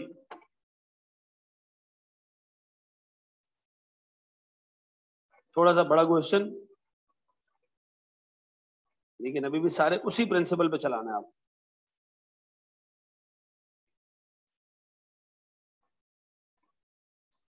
अच्छा जी, देखिए आपको एक किताब लेनी पड़ेगी, ठीक है? उस किताब में मतलब सारे टॉपिक्स के सारे सवालात, पास पेपर्स, ईच एंड एवरीथिंग, हमारे सॉल्यूशन, सब कुछ कवर्ड है। तकरीबन है वो 1400 पेजेस की बुक। इवन वो किताब लेने के बाद भी बहुत सारी चीजें ऐसी होंगी जो हम क्लास में देख रहे होंगे, जो मुझे वक्तन फवक्तन किसी अच्छी अकाउंटेंसी बॉडी का सवाल मिल गया, तो मैं उसको सिर्फ इसलिए नहीं कराऊंगी, किताब में नहीं डाला, ये नाइंसाफी होगी आपके साथ। ठीक है? तो मैं क्या करूंगा जनाब, साथ साथ जमा करते रहेंगे। ठीक है? जितनी हमारी क्लास की नोटिंग्स हैं, ठीक है, जितनी भी नोटिंग्स हैं, जो हम यहाँ क्लास में नोट करेंगे, सवाल करेंगे, सब आपको गूगल ड्राइव पे मिलेगा। ठीक है? जो लेटेस्ट लेक्चर्स हैं वो भी मिलते रहेंगे, जो पुराने बैचेस के लेक्चर्स हैं वो भी आपको मिलते रहेंगे। तकरीबन कोई 2,500-3,000 पेजेस का टोटल डाटा है जो हमने हाथ से लिखे हैं। ठीक है? ये जो क्लासेस हो रही होती है, हर एक स्टैंडर्ड का मुकम्मल सारी चीजें आपको मिलेगी। इन केस आपका रजिस्टर चोरी हो गया, ये हो गया, वो हो गया, पूरा लिखा हुआ बैकअप है हमारे पास। ठीक है? ये वन नोट के जितनी चीजें आप लिख रहे हो ना, ये सब बैकअप में हमारे पास ठीक है, तो आपको टेंशन लेने की जरूरत नहीं। टेंशन आपको एक चीज की लेनी है, पढ़ाई करनी है, ठीक है, बाकी सारा हम करके देंगे। चलो शुरू हो। हाँ ले लो, कोई मसला नहीं। पढ़ूँ मैं इसको, रीड करूँ या करते हो अटेम्प्ट इसको? अच्छा, इसको अटेम्प्ट करने से पहले ना एक छोटी सी डिस्कशन सुनना, एक बहुत ही इंपॉर्टेंट डिस्कशन। और ये जो हमारी बचपन के मसले हैं ना, वो हम जरा आज सुलझा लेते हैं। एक हमारा बचपन का ना शुरू से एक फड्डा है हमारा, किसके साथ? इसको वंस एंड फॉर ऑल आज सेटल कर दो, ठीक है? राइट डेट्स का मतलब क्या है और टैक्स में इसके इम्प्लीकेशंस क्या है, देखो जरा और सुनो। देखो मैंने ना दो चीजें ऐसी हैं जो एफबीआर ने टैक्स करनी है और अलाउ करनी है अक्रूवल बेसिस पे। इस पे एक है उसमें सेल्स और दूसरा है कॉस्ट ऑफ सेल्स यानी परचेज। डन। ये दो चीजें जो एफबीआर किसकी बेसिस पे अलाउ करता है या टैक्स करता है? अक्रूवल बेसिस पे। मैं पहले बात करूंगा सेल्स के बारे में, ठीक है? अज्यूम करो मैंने सेल्स की 100 रुपए की, इसमें से 90 रिकवर हो गए, 10 रुपए रिकवर नहीं हो सके, ये रिसीवेबल। डन। मैं एफबीआर के पास गया, मैंने कहा भैया मैं जो है वो आपको टैक्स दे रहा हूँ 90 रुपीज पे, ठीक है? एफबीआर ने कहा नहीं 90 रुपीज पे नहीं, पूरे 100 रुपए पे टैक्स दो। तो मैंने कहा वो जो 10 रुपए रिकवर नहीं हुए वो, एफबीआर ने कहा वो हो जाएंगे ना, तुम्हारा बिजनेस है, हो जाएंगे रिकवर, आप एक काम करो पूरे 100 रुपए पे टैक्स दे दो। हमने दे दिया टैक्स। बताओ हमने कितने रुपए का टैक्स दिया? Current tax expense, current tax payable कितने से? 30 रुपए से। डन। फिर थोड़ा टाइम गुजरा, ये 10 रुपए रिसीव नहीं हुए, नहीं हुए रिसीव, हम ख्वार होते रहे, रिसीव नहीं हुए। हम गए बीआर के पास, हमने कहा भाई ये बैड हो गए। फिर बीआर ने कहा मैं क्या करूं? मैंने कहा रुको, तुमने करना है कुछ, तुमने ये करना है, तुमने मुझे 100 रुपए में मेरा टैक्स काटा था, अब ये 10 रुपए उसमें से रिकवर नहीं हुए, तो इसका मतलब है मेरा टैक्स ज्यादा कट गया। तो मुझे क्या करो, ये जो टैक्स ज्यादा कटा उसको रिलीव दो। तो एफबीआर क्या करेगा, तुम्हें जितने रुपए का बैड डेट्स है ऐसा जो तुमने राइट ऑफ कर दिया, कंफर्म पता है कि अब नहीं मिलेगा, तो सर इस पे एफबीआर क्या देगा? रिलीफ देगा। क्या देगा? रिलीफ देगा। तो बताओ एफबीआर रिलीफ किस पे देता है? ऐसे बैड डेट्स के ऊपर जो ऑलरेडी इनकम का पार्ट बन चुका हो। ऑलरेडी इनकम का पार्ट मतलब जिसपे ऑलरेडी सेल्स के नाम पे टैक्स लग चुका हो, ठीक है? ठीक है, तो वो जो शुरू करता है वैसे करता है, वो सारे बैड डेट्स जो कि ऑलरेडी इनकम का पार्ट बन चुके हैं और अभी हमें पता है कि रिकवर नहीं होंगे, तो हमने उस पर क्या करना है? उसको हमने बैड डेट्स के तौर पे बुक करना है।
आवाज आ रही है मेरी? शुरू से आवाज नहीं आई? कहां से आवाज नहीं आई? कहां से आवाज कहां से नहीं आई? यहां तक आ गया था समझ में कि हमने रिसीबल डाल दिया, रिलीफ के बाद होगा, ठीक है? अब अज्यूम करो दोस्त, यार जब से वो सिंगर का इंतकाल हुआ है ना, क्या नाम है उसका, ठीक है, सबसे हालत खराब हो गई सबकी, खड़े खड़े बेचारा फारिग हो गया, ठीक है ना। तो उस दिन उसका कॉन्सर्ट था, वो गाना वाना गा के निकला है, और उसके बाद ठीक है ना, अभी वो थोड़ा यहाँ दर्द हो रहा होता है ना, उसकी फिर बेगम ने बयान भी दिया बाद में। बेगम ने कहा इसको भाई हमेशा चेस्ट पेन होता था, ये समझता था एसिडिटी है, और गेम हो गया इसके साथ, ठीक है ना, अल्लाह माफ करे। चलो जी, तो सर एफबीआर ने हमें 10 रुपए पे क्या देना, रिलीफ देना। अब अज्यूम करो सर अकाउंटिंग की बात करते हैं। अकाउंटिंग में एक छोटा सा हिसाब किताब हम लेके चलते हैं। मैं अज्यूम कर रहा हूं सर मेरे पास ये टोटल रिसीवेबल्स हैं, ये रिसीवेबल्स है 16,000 रुपए। डन। इस 16,000 में से साल के एंड पे रिसीवेबल है, साल के शुरू में, साल के एंड पे रिसीवेबल है। मैंने कहा यार ये जो 16,000 में से ये जो पार्ट है ना 500 रुपए का, दिस इज कंफर्म बैड, इसको मैं क्या करूं, राइट ऑफ कर दूं। कितना जी, 500 रुपए। डन। एफबीआर इस अमाउंट को मानेगा, मानेगा, हाँ राइट ऑफ कर रहे हो तो वो मानेगा, ठीक है। बाकी मुझे बताओ कितने रिसीवेबल्स है टोटल, 15,500। मुझे लगता है कि इसमें से 1% बैड हो जाएगा, लगता है, हुआ नहीं है अभी। तो सर मैं क्या करूंगा, प्रोविजन बनाऊंगा, कितने से, कितने से, 150। अब बताओ सर बेड डेट्स का जो टोटल एक्सपेंस अकाउंटिंग में बुक होगा वो कितना होगा, कितना, 655। एंट्री क्या पास करूंगा मैं, 2 एंट्रीज पास करूंगा। बेड डेट एक्सपेंस डेबिट कितने से, 500, और सीधा सीधा रिसीवेबल क्रेडिट कितने से, 500। अगली entry same bad debts expense debit कितने से, 155, और प्रोविजन क्रेडिट कितने से, 155 से। मेरा सवाल है एफबीआर इसमें से किस एक्सपेंस को मानेगा, ऊपर वाले को, राइट ऑफ को। दुनिया की कोई भी टैक्सेशन अथॉरिटी प्रोविजनल एक्सपेंसेस को नहीं मानती। प्रोविजनल एक्सपेंसेस का मतलब जो अंदाजे से बुक की हो। एफबीआर कहता नहीं भाई अंदाजे वाले एक्सपेंसेस हम नहीं मानते, जो कंफर्म राइट ऑफ हो गया उसको मानेंगे, और जो राइट ऑफ नहीं हुआ प्रोविजनल स्टेज पे उसको हम नहीं मानेंगे। अब मुझे एक बात बताओ, अकाउंटिंग का बेडेड एक्सपेंस कितना है, 655, ऐसा। टैक्स वाले के हिसाब से एक्सपेंस कितना है, तो मुझे बताओ सर अगर मेरे पास ये सिनेरियो आए तो मैंने सबसे पहली चीज जो अज्यूम करनी है पेपर में, वो ये अज्यूम करनी है कि बेडेड एक्सपेंस जो गिवन है दिस इंक्लूड्स राइट ऑफ, ऐसा, दिस इंक्लूड्स राइट ऑफ। मैं पूरे पूरे बेडेड एक्सपेंस को ऐड बैक कर दूंगा, और फिर क्या करूंगा मैं राइट ऑफ उसमें से लेस कर दूंगा, कितने, 500, ऐसा। ये याद रखिएगा, प्रोविजन का बढ़ना कम होना बेडेड एक्सपेंस का एक पार्ट है, और राइट ऑफ होना बेडेड एक्सपेंस का दूसरा पार्ट है। इन दोनों को ऐड करते हैं तो अकाउंटिंग का बेड डेड एक्सपेंस बनता है, ऐसा। टैक्स वाले की नजर में सब क्या अलाउड है, जो राइट ऑफ किया वो अलाउड है, बाकी बेड डेड्स का प्रोविजन का इंक्रीज अलाउड नहीं है। अब देखो एग्जाम में एक दफा सवाल आया, और तो सुनना, ये पूरा पढ़ा के बच्चों को भेजो ना, कैफ के बच्चे तो मासूम होते हैं। सवाल आया बेड डेड एक्सपेंस 400 रुपए, return of debts 650, bad debt expense 400, return of 650। Sir ने तो कहा था राइट ऑफ इसमें होगा, किधर है इसमें राइट ऑफ, क्या जरूरी है प्रोविजन हर दफा इंक्रीज हो, नहीं सर। अब बताओ अगला साल जो शुरू होगा ओपनिंग प्रोविजन कितना होगा उसमें, ओपनिंग प्रोविजन अगले साल का कितना होगा, 155। में भी अगले साल रिसीवेबल इतना बचे कि आपको प्रोविजन को 70 पे लाना पड़े, तो आपको प्रोविजन को क्या करना पड़ेगा, कम करना पड़ेगा। तो सर प्रोविजन किसी साल इंक्रीज भी हो सकता है और किसी साल रिड्यूस भी हो सकता है। तो मुझे एक बात बताएं, ये जो कहानी नजर आ रही है मुझे कि 600 का राइट ऑफ है, 650 का, और बेडेड एक्सपेंस कितना है, तो आप सर एक इक्वेशन ध्यान में रखिएगा, वो क्या जनाब, डेट्स, रिटर्न ऑफ और प्रोविजन का चेंज, ये बराबर है किसके, बेडेड एक्सपेंस के। कितना जी, 400। ऊपर प्रोविजन का चेंज कितना है जी, सॉरी राइट ऑफ कितना है। अब बताओ मेरे पास प्रोविजन बढ़ा या कम हुआ, कम हुआ है, कितने से, 250 रुपए से। तो बताओ अभी भी मेरा तरीकाकार क्या होगा, मैं पूरे 400 रुपए के अमाउंट को ऐड बैक करूंगा और 650 माइनस कर दूंगा, चाहे कुछ भी हो, ये फिगर छोटी हो बड़ी हो, आपने पेपर में घबराना नहीं है। दिस इज क्वाइट पॉसिबल कि एग्जाम में आपको क्या करे, प्रोविजन का बैलेंस कम होते हुए दिखा है, तो आपने क्या करना है, बेडेड एक्सपेंस को ऐड बैक करना है और राइट ऑफ को आपने क्या करना है, लेस करना है, याद रहेगा ये। सही कॉपी करना शाबाश।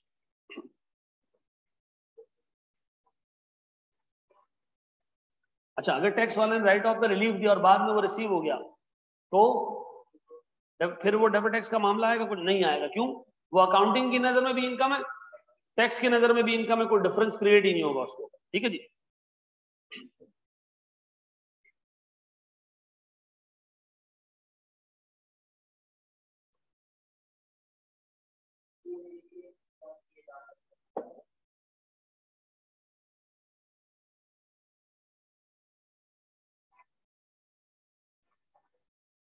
मैं कह रहा हूं है ना। चलो अब इसको मैं करवा रहा हूं, जान दीजिए।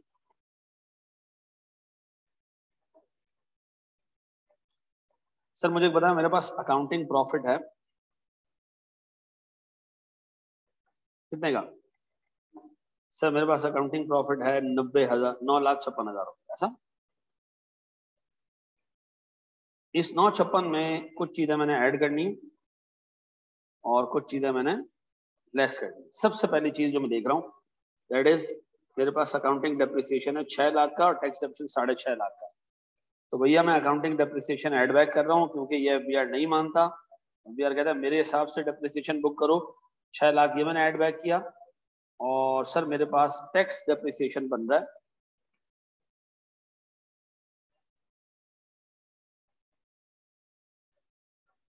6.5 लाख का।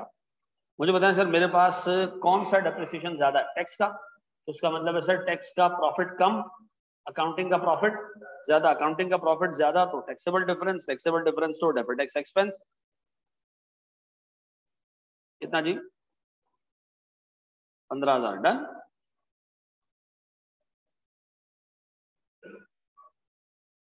यही है। फिर दूसरा सर, पहली चीज मैंने डन कर दी। Income earned but not yet received 26,000। Sir ये वो इनकम है जो अभी तक रिसीव। अच्छा, एफबीआर ने तो सर टैक्स नहीं करना, हमारी अकाउंटिंग में तो सारी इनकम शामिल है, चाहे रिसीव हो या ना हो। एफबीआर क्या कह रहा है, इसमें से जो अभी तक रिसीव नहीं हुई उसको निकाल दो।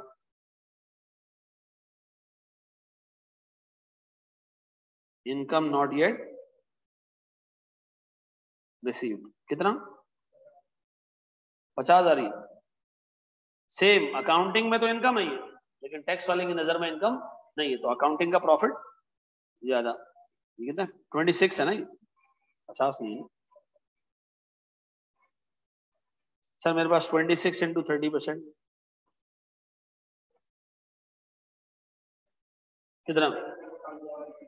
7,000। ऐसा दोस्त।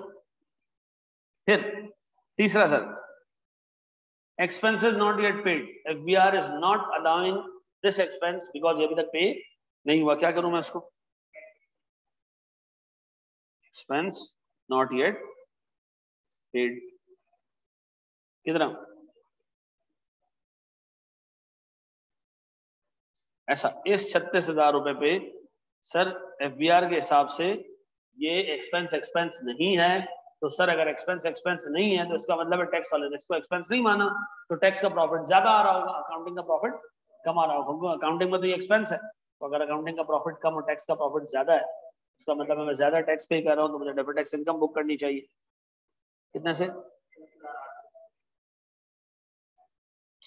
चलिए जी, फिर ये हो गया डन सर।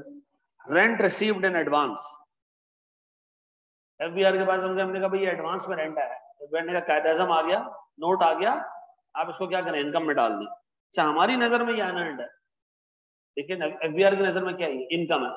तो जब हम ये इनकम कैलकुलेट कर रहे थे 956 की, हमने इस अनअर्न्ड को कंसिडर नहीं किया, लेकिन एफबीआर कह रहे कंसिडर करो।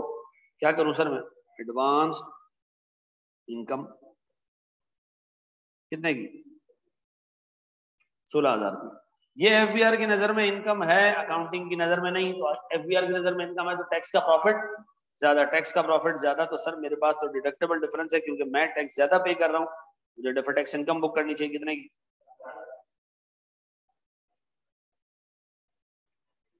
फिर जी bad debt expense 60,000 including return of debt 2500, 25,000। तो क्या करूँ मैं, पूरा बैड डेट साइड बैक कर लूँ,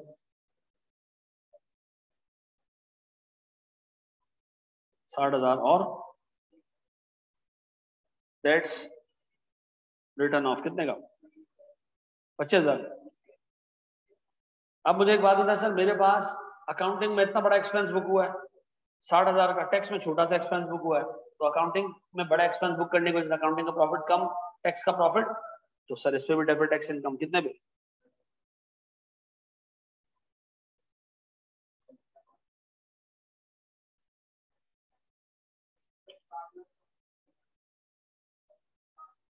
डिफरेंस पे लगाएंगे ना। अच्छा जी, इंटरेस्ट पेड 40,000, जैसे ही आपने इंटरेस्ट पे किया, बीआर की नजर में एक्सपेंस है, आपने उठा के इसको कैपिटलाइज कर दिया, तो इसका मतलब अकाउंटिंग में एक्सपेंस बुक नहीं हुआ, अकाउंटिंग में एक्सपेंस बाद में बुक होगा डेप्रिसिएशन की फॉर्म में, अभी बुक नहीं हुआ। तो एफबीआर कह रहे नहीं, मेरी नजर में तो भाई एक्सपेंस है, तो मैं क्या करूं, इंटरेस्ट लेस कर दूं यहां से,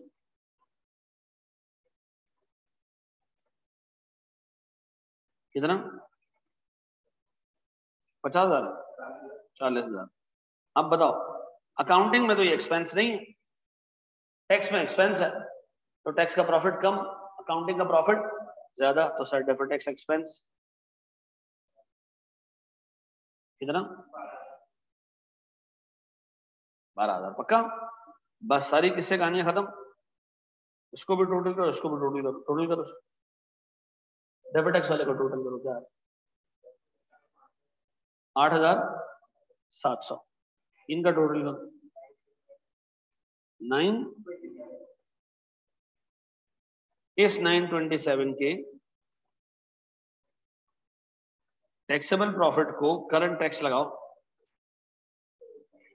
30%, 278,100, ये आ गया करंट टैक्स, ऐसा।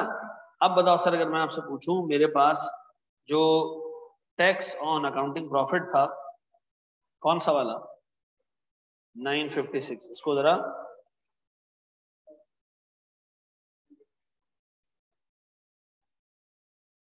286, तो बताएं मेरे पास करंट टैक्स कितना है, और 8,700, क्या ये दोनों वाकई मिला जुला के इतने बनना है, ऐसा। सर इसको कॉपी करें तो हम एक स्टेप आगे बढ़े,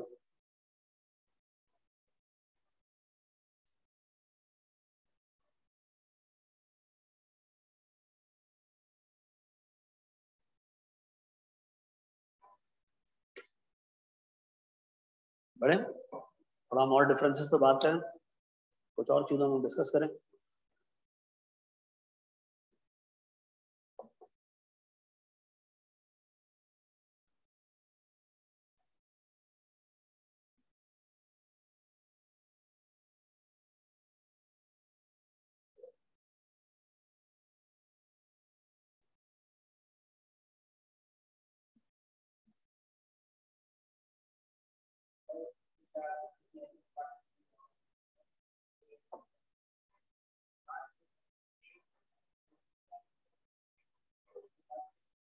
बिल्कुल कर सकते, कोई टेंशन नहीं, बिल्कुल जा सकते हो, बिल्कुल। मैंने मैंने 3.5 ईयर में एक मैन्युफैक्चरिंग क्लाइंट किया था बस, वो भी अपना पहला या दूसरा क्लाइंट बस, नहीं। मैंने मैं ये बच्चे जो अक्सर घबरा रहे होते हैं कि तो केपीएमजी वाले भी यार फिर ऐसे लोग हैं जिसको दाढ़ी देखे ना उसी को फाइनेंशियल में घुसाते, ठीक है ना, ये खैर कोई मसला नहीं है, मैं तुम्हारी जगह हूँ, मैं जरूर फाइनेंशियल सेक्टर ज्वाइन करूँ दोबारा, मुझे दोबारा आर्टिकल्स मिले ना, तो मैं दोबारा जाकर फाइनेंस सेक्टर भी ज्वाइन करूँ। मैंने पूरी आर्टिकल्स की है बैंक्स में, म्यूचुअल फंड्स में, इन्हीं दो कंपनीज में, यूबीएल एचबीएल और 5 एसेट मैनेजमेंट कंपनीज का ऑडिट किया, टोटल मेरा ये पोर्टफोलियो, और मेरी पहली जॉब लगी यूबीएल में, ठीक है, फंड मैनेजर्स में, फिर मैं बैंक में ट्रांसफर हो गया, फिर आरिफ हबीब इन्वेस्टमेंट्स, फिर पिकिक इन्वेस्टमेंट्स, अस्करी इन्वेस्टमेंट्स, तो मेरी जिंदगी तो ऐसी गुजरी, मैं गुजारना भी चाहता था ऐसा। फिर एक पॉइंट पे अकल आ गई, तो अकल मतलब ये पता चल गया कि यार अल्लाह नाराज हो जाता है, मेरा ईमान है, मैंने छोड़ दिया। लेकिन फिर अल्लाह ने मुझे दूसरी जगह से इतना कुछ दिया जितना कि वहाँ का जो है वो CEO भी नहीं कमाता, ठीक है ना।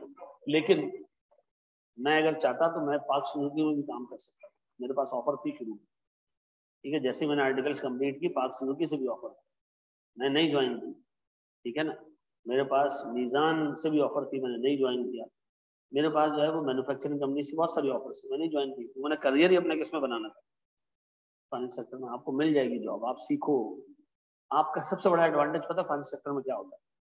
इवन जब आप एक मैन्युफैक्चरिंग कंपनी में जॉब पे भी जाते हो ना, वहाँ का जो ट्रेजरी फंक्शन होता है ना, वो आप मैनेज कर सकते हो, ठीक है। बहुत बड़ा एडवांटेज होता है। नहीं तो आप वहाँ पर आप तो पट्टे बैठ जाते हैं, आप कहते हैं मुझे तो आता ही नहीं है, मैं क्या करूँ। तो या आप मुझे सेल परचेज की अकाउंटिंग करवा लो, मैं कर दूंगा। मैन्युफैक्चरिंग कंपनी में सबसे ज्यादा एक जो चार्टर्ड अकाउंटेंट काम करता है, वो एक तो टैक्स पे काम करता है, ठीक है ना, और नंबर 2 वो काम करता है सप्लाई चेन के ऊपर, नंबर 3 वो काम करता है ट्रेजरी मैनेजमेंट के ऊपर। तो ये तीनों एरियाज अपने स्ट्रॉन्ग है, ठीक है ना।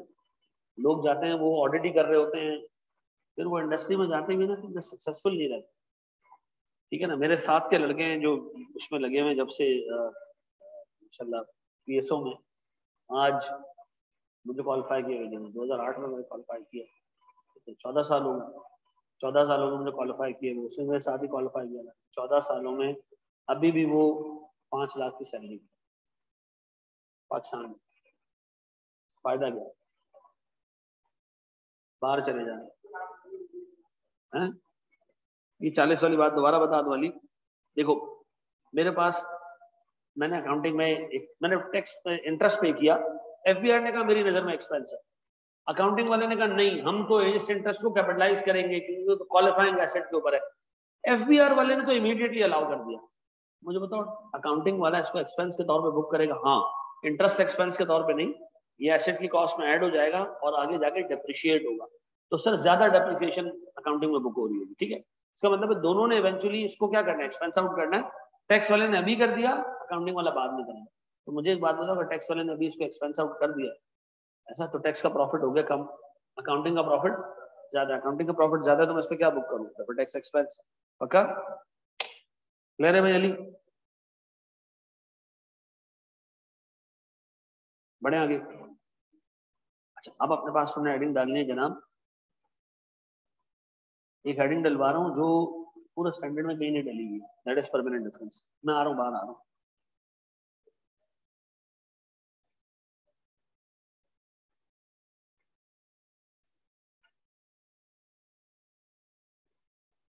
मैं फिर रिपीट कर दूं, स्टैंडर्ड में ये परमानेंट डिफरेंस का वर्ड नहीं है कहीं भी, ठीक है। ये पुराने जमाने में होता था, ठीक है ना। बाद में स्टैंडर्ड ने ये कह दिया कि सारे डिफरेंसेस पे डेफर्ड टैक्स बुक करना है सिवाय 3 के, ठीक है ना। वो 3 डिफरेंसेस उन्होंने ऐसे रख दिए कि इस पर डेफर्ड टैक्स नहीं बुक करना, सारे परमानेंट डिफरेंस उसमें आ गए। बनाए नाम आपके पास कोई टेम्पररी डिफरेंस नाम की कोई चीज नहीं होगी वहां पे, ठीक है। लेकिन इसको हम पढ़ते हैं परमानेंट डिफरेंस है क्या। देखो मिसाल के तौर पर एक इनकम है, जैसे कैपिटल गेन, गौर से सुनना। आपने एक कैपिटल गेन कमाया ₹1,00,000 का। FBR ने कहा यार मैं इस पर टैक्स नहीं लगा रहा। हमने कहा वो क्यों? FBR ने कहा इसलिए कि आपने यार अपनी जेब से पैसे निकाले, मुल्क की मार्केट में इन्वेस्ट किया, जिससे कंपनीज ने बिजनेस किया, लोगों का रोजगार आया, तो इस सेक्टर से जो इनकम कमाई जाएगी हम उस पर कोई टैक्स नहीं काटेंगे, ठीक है। मिसाल दे रहा हूं, इंकरेज करना चाह रही है गवर्नमेंट से एक्टिविटी को। तो मुझे बताओ, अकाउंटिंग की नजर में तो ये इनकम है, FBR की नजर में कभी जिंदगी में भी ये इनकम नहीं बनेगी। तो क्या इस पर करंट टैक्स बुक करूं? क्यों नहीं बुक कर रहे? क्योंकि FBR की नजर में ये इनकम नहीं।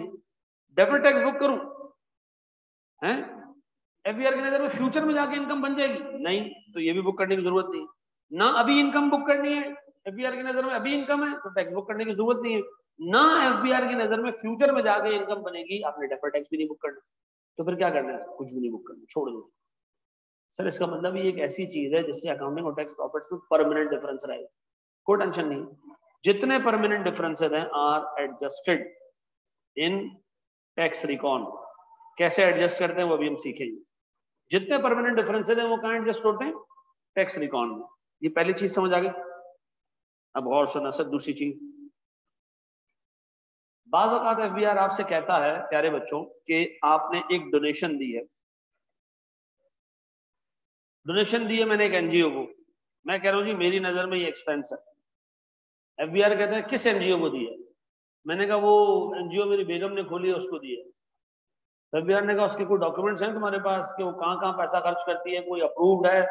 देखो जितनी भी एनजीओ है ना पाकिस्तान फिलैंथ्रोपिस्ट ऑर्गेनाइजेशन से अप्रूव्ड होती है, ठीक है, यहाँ से अप्रूव्ड है तो आप जो पैसा पे करोगे एफबीआर उसको एक्सपेंस के तौर पर क्लेम करेगा। लेकिन अगर यहाँ से अप्रूव्ड नहीं है तो हर बंदा क्या करेगा, भाई मेरे घर में एक जो है ना वो एनजीओ है जो छोटे बच्चों को संभालती है, वो मेरी वाइफ है, तो मैं उसको पैसे दे देता हूँ, उसको एक्सपेंस मान ली, ठीक है जी। एफबीआर ऐसी चीजों को एक्सपेंस नहीं मानता तो सर इसका मतलब ये क्या है, एफबीआर से कभी भी एक्सपेंस नहीं मानेगा तो उस पर करंट टैक्स इनकम बुक कर लूंगा। नहीं सर एफबीआर तो आज नहीं मान रहा एक्सपेंस, फ्यूचर में मान लेगा तो डेबिट टैक्स इनकम बुक कर लूं। नहीं सर कभी भी नहीं मानेगा, तो ना इस पे ये बुक होना चाहिए ना इस पे बुक होना चाहिए। इसको कहाँ एडजस्ट करना है? रिकॉन में। कहाँ एडजस्ट करना है? रिकंसिलेशन में। तमाम परमानेंट डिफरेंसेस कहाँ एडजस्ट होंगे? रिकॉन में। तो तीसरी चीज, मैं एफबीआर के पास जाता हूं, मैं कहता हूं एफबीआर हम दोनों पार्टनर हैं, जो कमाऊंगा 70% खुद रखूंगा, 30 तुम्हें दे दूंगा, लेकिन कमाने पे जो एक्सपेंसेस होंगे उस पर भी मुझे तुमने 30% कॉन्ट्रीब्यूट करना है। ऐसा? तो क्या एफबीआर वाकई सारे एक्सपेंसेस में 30% कॉन्ट्रीब्यूट करता है? हाँ। एफबीआर अगर आप 100 रुपए की इनकम कमाते हो और साथ में 60 रुपए का एक्सपेंस है तो एफबीआर किस पे टैक्स काटता है? ये 100 रुपए पे टैक्स काटता है 30 रुपए का, और ये 60 रुपए के एक्सपेंस पे आपको क्या देता है? रिलीफ। यानी इसकी मिसाल ऐसे ही है कि एफबीआर ने तुमसे 30 लिए 18 वापस कर दिए। सारे इनकम्स में एफबीआर पार्टनर है, सारे एक्सपेंसेस में भी एफबीआर पार्टनर है। ऐसा है या नहीं है? अब और तो सुनो, आप एफबीआर के पास एक एक्सपेंस लेके जा रहे हो, वो सुनना। आप कह रहे हो जी मैंने जो है ना वो एक चोरी की थी और मुझे गवर्नमेंट ऑफ पाकिस्तान ने पकड़ के एक रेगुलेटरी पेनल्टी डाल दी। क्या डाल दी?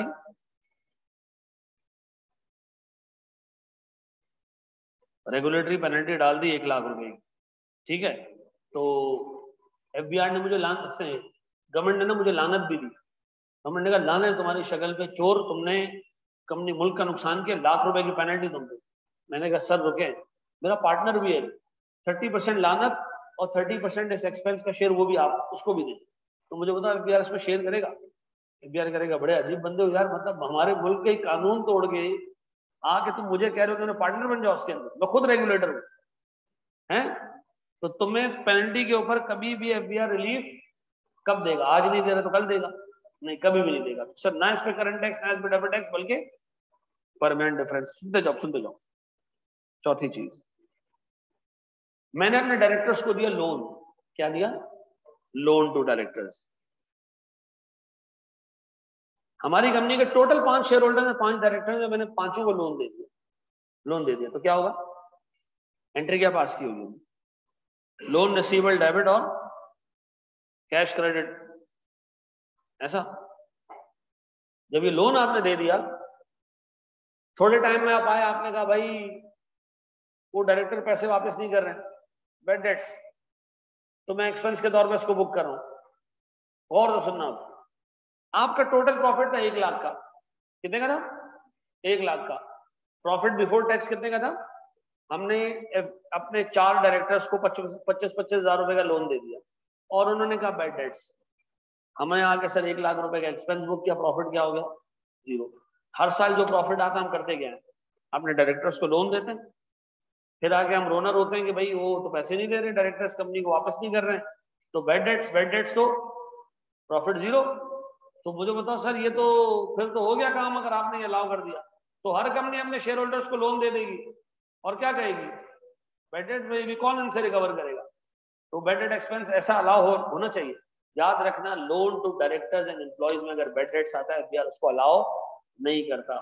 तो मुझे बताओ अलाउ नहीं करता तो हम क्या करेंगे? परमानेंट डिफरेंस होगा, ऐसा है।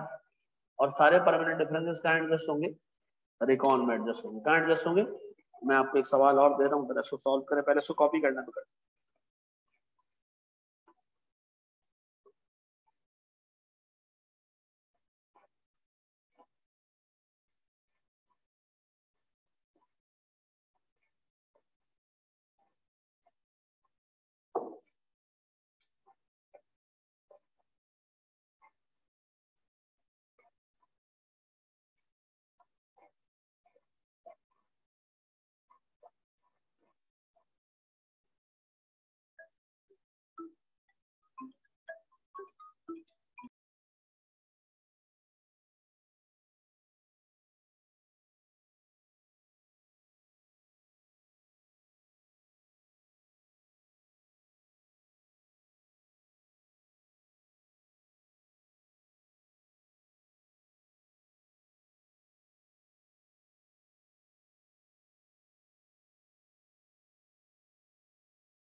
बढ़ जाए।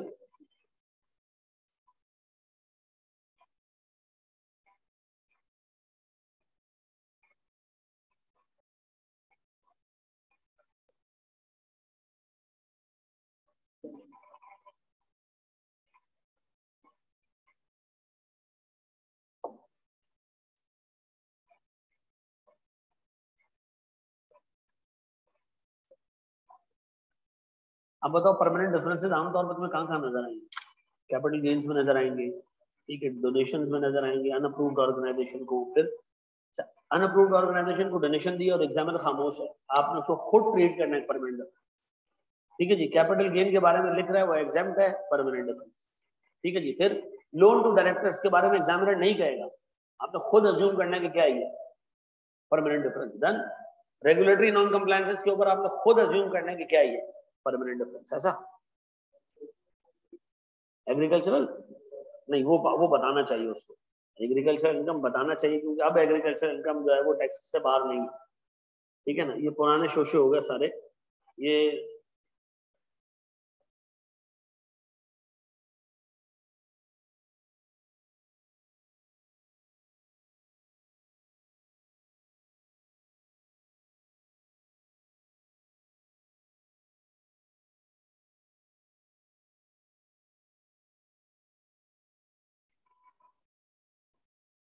बड़े आगे बड़ा ब्लंट ब्लंट न्यूज देता हूँ मैं बंद कर देता हूँ।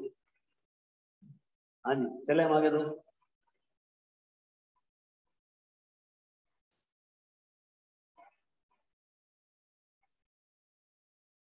सुनिएगा दोस्त, अब एक छोटी चीज और सर,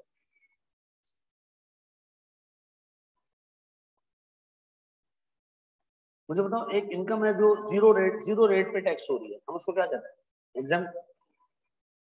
एक इनकम है जो पूरे स्टैंडर्ड रेट पे टैक्स हो रही है 30%, हम क्या कहते हैं? टैक्सेबल। कुछ इनकम ऐसी होती हैं जो इन दो एक्सट्रीम्स के बीच में टैक्स होती है, जैसे डिविडेंड इनकम, वो टैक्स होती है कोई 10% 15% के ऊपर, ऐसा। तो ऐसे सिनेरियो में क्या करते हैं, ये पार्शियल परमानेंट डिफरेंस है, ऐसा। कौन सा डिफरेंस है ये? Partial permanent difference.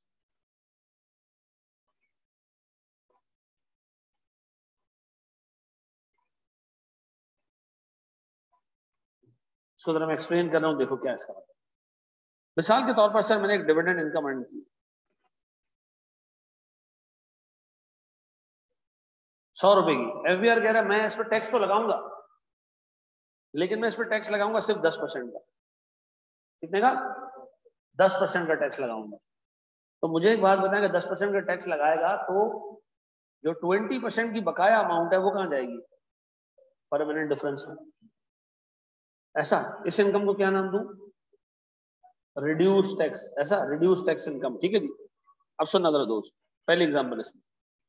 Number 2, income exempt under double taxation treaty.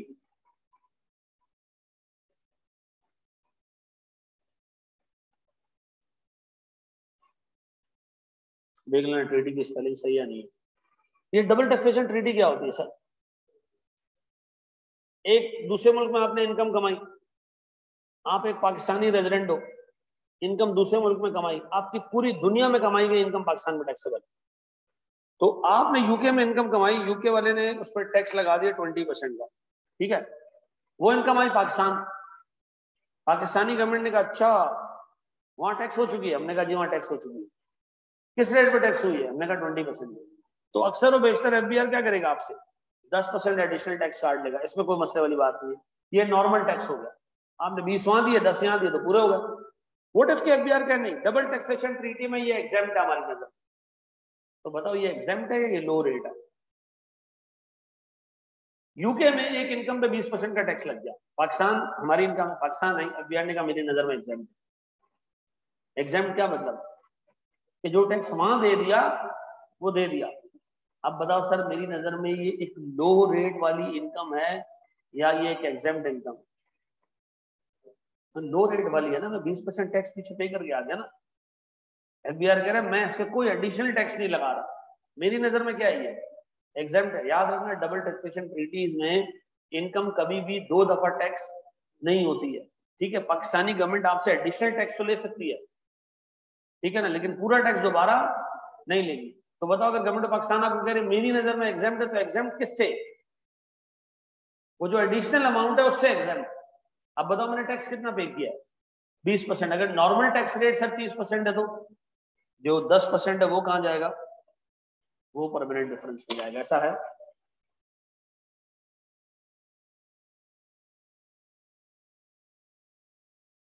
याद रहेगा।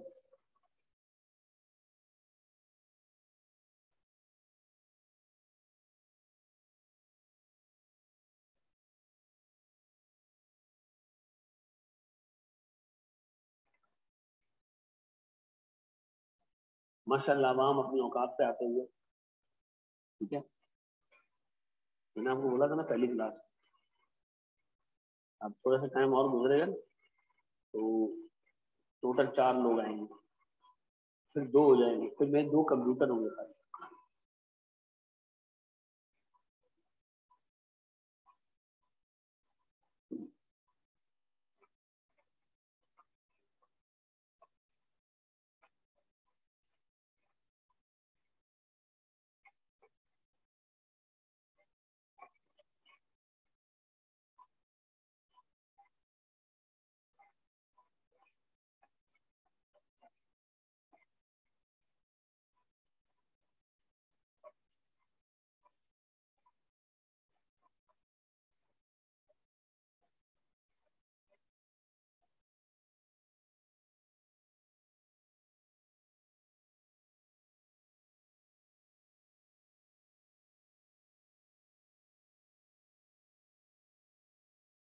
बड़े आजम दोस्त आए, मैं आपको एक सवाल दे रहा हूँ।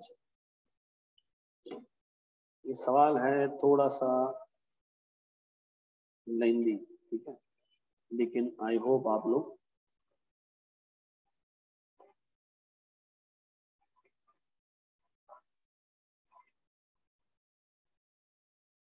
मैं खुद कराऊं उसको या आप कर हैं?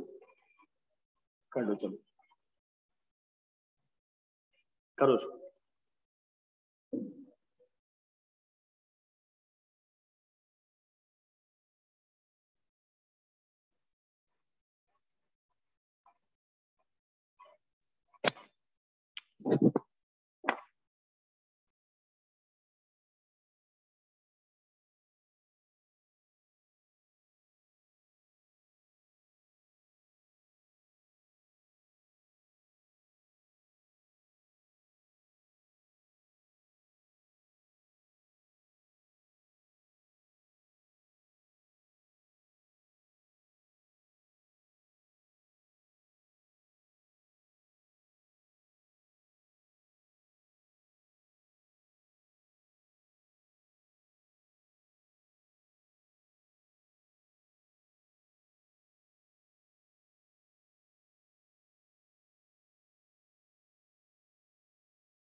सुकून से हो जाएंगे।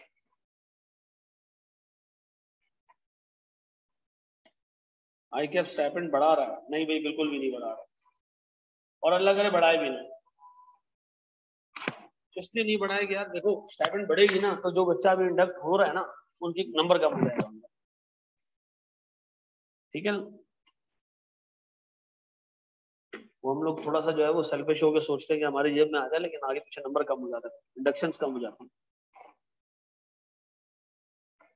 अच्छा मैं इसको करवाना शुरू करता हूँ, हमारे पास 8 मिनट रह गए ना।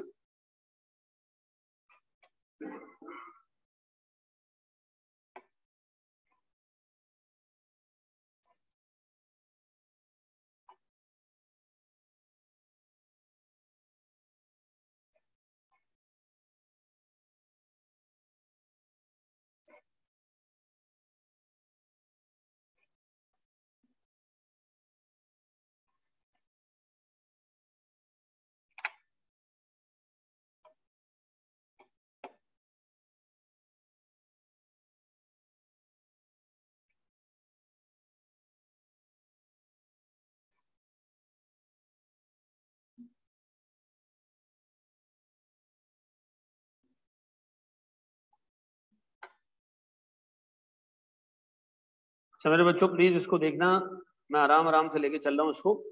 मुझे एक बात बताएं, सबसे पहले मेरे पास अकाउंटिंग प्रॉफिट कितना है सर?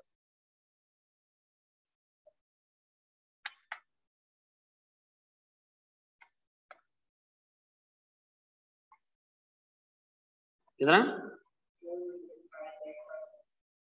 450055 पक्का? कुछ चीजें मैं ऐड कर रहा हूँ, कुछ चीजें मैं लेस कर रहा हूँ, ठीक है जी। फिर मैं यहाँ डेबिट टैक्स की भी वर्किंग कर रहा हूँ, पर्टिकुलर्स, ठीक है जी, अकाउंटिंग, टैक्स और डिफरेंस और डेफर्ड टैक्स।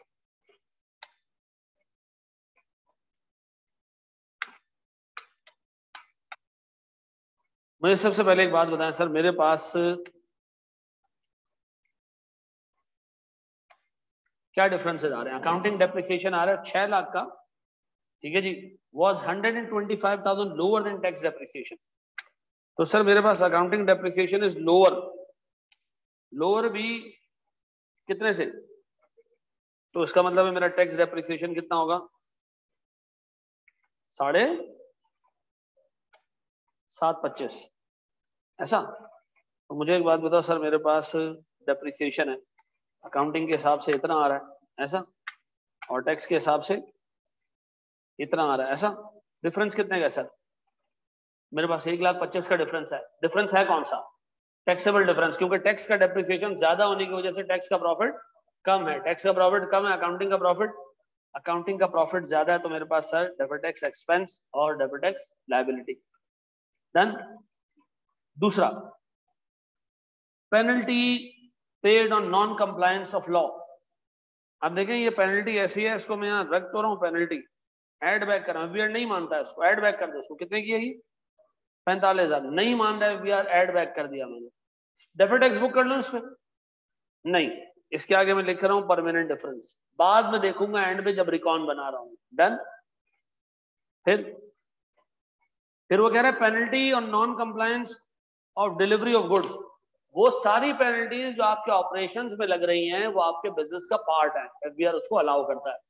आप कभी लेट हो जाते हो, कभी जल्दी कर देते हो, कभी आपको इंसेंटिव मिलता है तो इंसेंटिव टैक्स होता है, और जब आप देर कर देते हो तो आपको सर पेनल्टी चार्ज होती है, एफबीआर वो अलाउ भी करता है, बिजनेस से रिलेटेड ना। रेगुलेटरी नॉन कंप्लायंस होगी, उस पर जो पेनल्टी लगेगी वो अलाउड नहीं होगी। डन। सर फिर तीसरा पॉइंट वो कह रहा है ग्रेचुटी हमने 1,00,000 रुपए की अक्रू की है, ठीक है, पे की है सॉरी, और अक्रू की हमने 2.5 लाख रुपए की। सर मैं 2.5 लाख रुपए अक्रू करके 1 लाख पे की है, तो एफबीआर अक्रूड एक्सपेंसेस को तो मानता ही नहीं है, ठीक है जी। तो क्या करें सर इसमें से? हम कहें जी हमारे पास ग्रेचुटी एक्सपेंस कितने का? पूरा ग्रेचुटी अक्रूड का मतलब एक्सपेंस कितने का? 2.5 लाख। इसमें से पेमेंट कितने की हुई है भाई? इसकी स्पेलिंग देख लेना बाद में, कितने की, कितने रुपए की ग्रेचुटी का प्रोविजन ऐसा आपने बनाया जिसको एफबीआर नहीं मानता? सर मैंने कितने रुपए का प्रोविजन ऐसा बनाया जिसको एफबीआर नहीं मानता? चले आप इसको ऐसे रख लें, 2.5 लाख, और इधर एक्सपेंस कितने का? 1 लाख का जी। कितना भाई? 1.5 लाख रुपए की अमाउंट। अब सुनना जरा गौर से, ये प्रोविजन कंसिडर हो, ठीक है। अब मुझे एक बात बता, प्रोविजन है 2.5 लाख का, पेमेंट हुई है उसमें से 1 लाख की, तो 1.5 लाख रुपए का अमाउंट ऐसा जो टैक्स वाले की नजर में तो एक्सपेंस नहीं है, अकाउंटिंग वाले की नजर में एक्सपेंस है। अगर अकाउंटिंग वाले की नजर में एक्सपेंस है तो अकाउंटिंग का प्रॉफिट कम, टैक्स का प्रॉफिट जब भी ज्यादा होगा सर मेरे पास डेफर्ड टैक्स इनकम बुक होगी। डन। 2 चीजें हो गई। अब sir capital gain exempt, FBR कह रहा है मैं एक इनकम को टैक्स नहीं कर रहा, अपनी इनकम में से हटा दो उसको। क्या करूं मैं? 75,600, ऐसा। नाम क्या दूं उसको? Permanent difference. इसको लेके जाऊं डबल टैक्स के लिए? नहीं, बिल्कुल भी नहीं। अच्छा देखो एक चीज नोट कर लो, एक ग्रेचुटी का क्लोजिंग बैलेंस नहीं है, ठीक है जी। अगर कोई बंदा ये अज्यूम करके चलेगा ग्रेचुटी का क्लोजिंग बैलेंस है तब भी सही है, कोई टेंशन वाली बात नहीं है, इधर अमाउंट 3.5 लाख कर दे, ठीक है, कोई मसले वाली बात नहीं, ठीक है। मैंने अज्यूम किया हमने ग्रेचुटी वर्ब है अक्रूड, ठीक है जी, हमने इतने रुपए की ग्रेचुटी अक्रू की, ठीक है। अच्छा जी, ये एडजेक्टिव नहीं है, ये मैंने अज्यूम किया, ठीक है जी, अक्रूड ग्रेचुटी नहीं है। फिर बैड डेट एक्सपेंस आ रहा है, डिविडेंड इनकम आ रही है कितने की 1,24,250। एफबीआर कह रहा है भैया डिविडेंड इनकम कितने की 1,24,250। इसको मैंने हटा दिया यहां से। इस पे मैं अलग से टैक्स बुक करूंगा। कितने परसेंट का टैक्स है इस पे 10% का। मैं इसको भी क्या नाम दे रहा हूं परमानेंट डिफरेंस। पक्का। इसके बाद सर बेड डेट एक्सपेंस है 75,000 का, राइट ऑफ हुए 40,600। क्या करूं मैं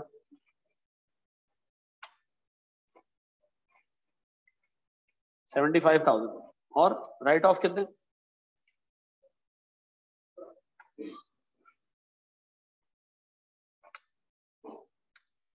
कितना 40,600। हाँ ये मेरी नजर में एक ऐसा एक्सपेंस इस पर डेबिट टैक्स आना चाहिए। ठीक है जी।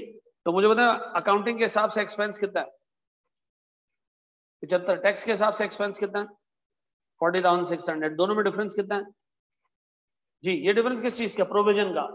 अकाउंटिंग की नजर में तो एक्सपेंस है, टैक्स वाले की नजर में एक्सपेंस नहीं है। टैक्स वाले की नजर में एक्सपेंस नहीं है तो टैक्स का प्रॉफिट ज्यादा, तो टैक्स का प्रॉफिट ज्यादा तो डिफरेंस डिडक्टेबल नेगेटिव में रख दिया मैंने। पक्का। इसके बाद इंटरेस्ट 4 लाख रुपए का हमने इंटरेस्ट पे किया, जिसमें से 40,000 रुपए का इंटरेस्ट ऐसा है जो अकाउंटिंग वाले ने कैपिटलाइज कर दिया। तो मसला 4 लाख पे नहीं है, मसला किसके ऊपर है 40,000 रुपए। एफबीआर कह रहा है ये कैपिटलाइज क्या होता है। इंटरेस्ट मेरी नजर में एक्सपेंस है, उसको आप चार्ज ऑफ करो। मैंने कहा भाई मैंने 360 तो चार्ज ऑफ कर दिए, उसने कहा नहीं पूरे 40 लाख चार्ज ऑफ करो, 4 लाख चार्ज ऑफ करो। तो मैं 40,000 रुपए मजीद चार्ज ऑफ कर रहा हूँ। मेरी नजर में ये एक्सपेंस कैपिटलाइज हुआ है, एफबीआर की नजर में क्या हुआ है एक्सपेंस आउट। तो सर अकाउंटिंग में तो कोई एक्सपेंस बुक नहीं हुआ, टैक्स में एक्सपेंस है कितने का 40,000 रुपए का। मेरा सवाल है सर डिफरेंस तो 40,000 का है।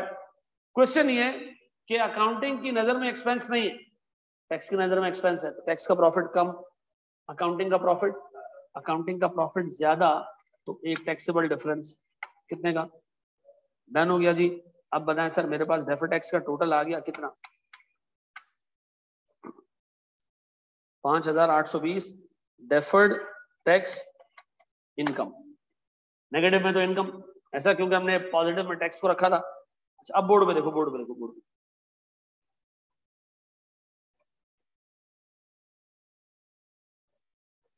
ये आ गई मेरी कौन सी इनकम टैक्सेबल इनकम। अब सुनो मैं करंट टैक्स बुक कर रहा हूं 2 हिस्सों में। 2 हिस्से कौन से बेटा eight normal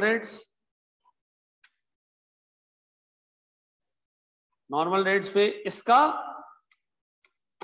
30%, that is 4365100 multiply by 30%। फिर एट रिड्यूस रेट्स,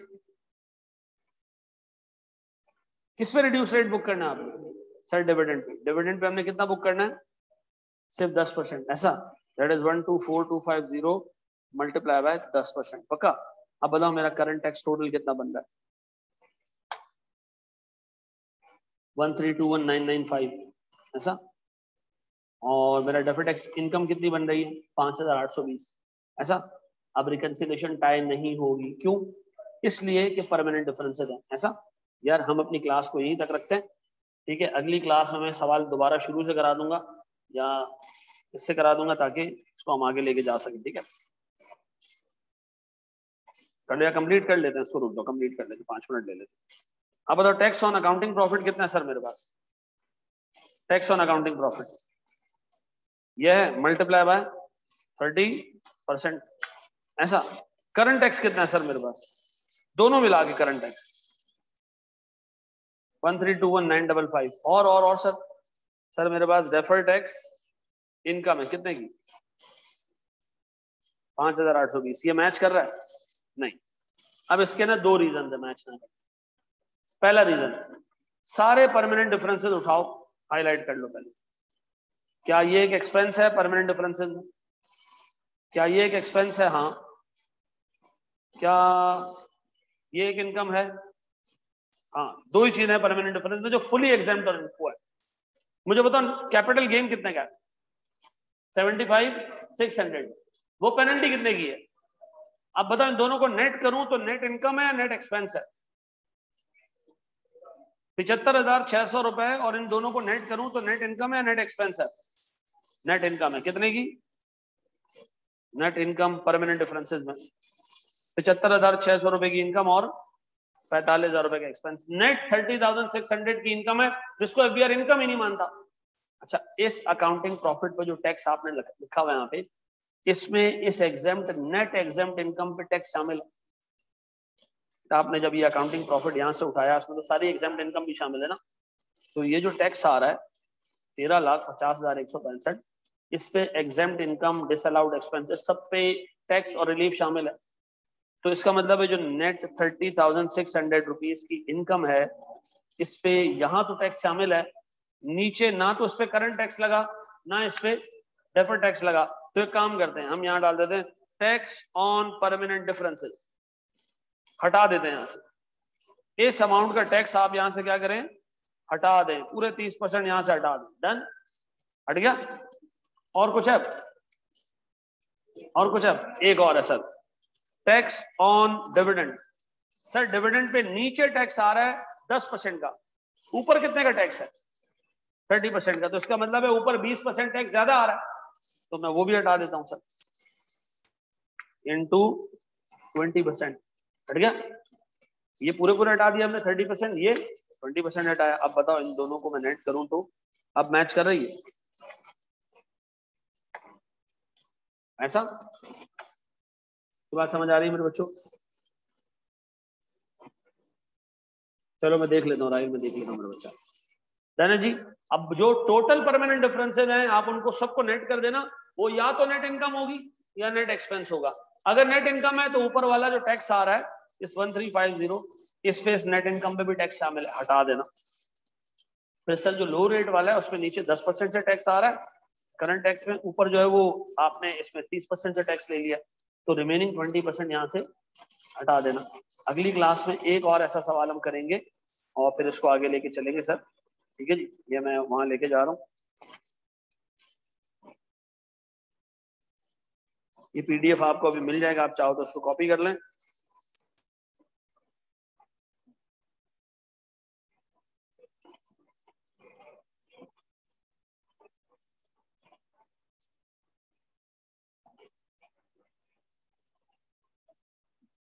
किसी ने कॉपी करना है तो कर लें सुकून से। मैं बंद करके नहीं जा रहा, मैं खुद जा रहा हूँ क्लास से, लेकिन मैं बंद करके नहीं जा रहा। ठीक है, थैंक यू वेरी मच जी। हाँ चलिए।